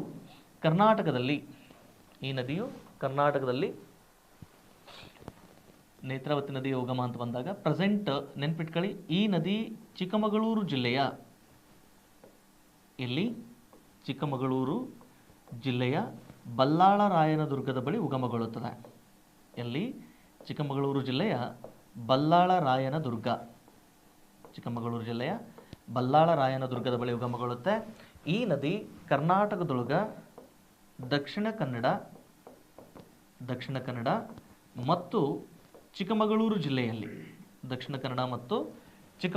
ಜಿಲ್ಲೆಯಲ್ಲಿ ಸುಮಾರು 98 ಕಿಲೋಮೀಟರ್ಗಳಷ್ಟು ಉದ್ದ ಹಾದು ಹೋಗ್ತದೆ. ಎಷ್ಟು ಸರ್? 98 ಕಿಲೋಮೀಟರ್ಗಳಷ್ಟು ಉದ್ದ ಹಾದು ಹೋಗ್ತದೆ. ಇದು ಯಾವ ನದಿಗೆ ಸಂಬಂಧಪಟ್ಟಿರ್ತಕ್ಕಂಥದ್ದು ಅಂದರೆ ನೇತ್ರಾವತಿ ನದಿಗೆ ಸಂಬಂಧಪಟ್ಟಿರೋದು. ಈ ನದಿ ಚಿಕ್ಕಮಗಳೂರು ಜಿಲ್ಲೆಯ ಬಲ್ಲಾಳರಾಯನದುರ್ಗದ ಬಳಿ ಉಗಮಗೊಳ್ಳುತ್ತೆ. ಇದು ದಕ್ಷಿಣ ಕನ್ನಡ ಮತ್ತು ಚಿಕ್ಕಮಗಳೂರು ಜಿಲ್ಲೆಯ ಮೂಲಕ ಸುಮಾರು 98 ಕಿಲೋಮೀಟರ್ಗಳಷ್ಟು ಉದ್ದ ಹಾದು ಇದು ದಕ್ಷಿಣ ಕನ್ನಡ ಜಿಲ್ಲೆಯ ದಕ್ಷಿಣ ಕನ್ನಡ ಜಿಲ್ಲೆಯ ಕೋಡಿಯಾಲಬೈಲು ಎಂಬಲ್ಲಿ, ದಕ್ಷಿಣ ಕನ್ನಡ ಜಿಲ್ಲೆಯ ಕೋಡಿಯಾಲಬೈಲು ಎಂಬಲ್ಲಿ ಅರಬ್ಬಿ ಸಮುದ್ರವನ್ನು ಸೇರ್ಕೊಳ್ತದೆ. ನೆನಪಿರಲಿ, ಇಲ್ಲಿ ಯಾವ್ಯಾವ ನದಿ ಎಲ್ಲೆಲ್ಲಿ ಸಮುದ್ರವನ್ನು ಸೇರುತ್ತೆ ಅನ್ನೋ ಆಧಾರದ ಮೇಲೆ ನಾನು ನಿಮಗೆ ಒಂದಿಷ್ಟು ಮಾಹಿತಿಯನ್ನು ಕೊಟ್ಕೊಂಡು ಬಂದಿನಿ. ಆ ಒಂದು ಪಾಯಿಂಟ್ ನೆನಪಿಟ್ಕೊಳ್ಳಿ. ಆತ್ಮೀಯ ವಿದ್ಯಾರ್ಥಿ ಮಿತ್ರರೇ, ಈ ನೇತ್ರಾವತಿ ನದಿಗೆ ಸಂಬಂಧಪಟ್ಟಂಥ ಇನ್ನು ಉಳಿದ ಮಾಹಿತಿಯನ್ನು ನಾನು ಮುಂದಿನ ತರಗತಿಯಲ್ಲಿ ಮುಂದುವರಿಸ್ತೇನೆ. ಸೊ ಸಮಯ ವಿಷಯಾಂಶಗಳನ್ನು ಚರ್ಚೆ ಮಾಡೋ ಸಂದರ್ಭದಾಗ ಸಮಯ ಹೇಗೆ ಹಾದು ಹೋಗುತ್ತೆ ಅನ್ನೋದು ಕೂಡ ಗೊತ್ತಾಗಲ್ಲ. ಸೊ ನೆಕ್ಸ್ಟು ಈ ನೇತ್ರಾವತಿ ನದಿಗೆ ಸಂಬಂಧಪಟ್ಟ ಒಂದಿಷ್ಟು ಚರ್ಚೆ ಮಾಡಿ ಮುಂದಿನ ತರಗತಿಯಲ್ಲಿ ನದಿ ವ್ಯವಸ್ಥೆಯನ್ನು ಕಂಪ್ಲೀಟ್ ಮಾಡೋಣ. ಆತ್ಮೀಯ ವಿದ್ಯಾರ್ಥಿ ಮಿತ್ರರೇ, ಈ ತರಗತಿಗಳು ನಿಮಗೆ ಸದುಪಯೋಗ ಆಗ್ತಾ ಇತ್ತು ಅಂತಂದರೆ ನಿಮ್ಮ ಹಾಗೆ ಇರುವಂತಹ ವಿದ್ಯಾರ್ಥಿಗಳಿಗೆ ಈ ವಿಡಿಯೋಗಳನ್ನು ತಲುಪಿಸ್ರಿ ಅಂತ ಹೇಳ್ತಾ ಮುಂದಿನ ತರಗತಿಯಲ್ಲಿ ಮತ್ತೆ ಭೇಟಿಯಾಗೋಣ. Thank you.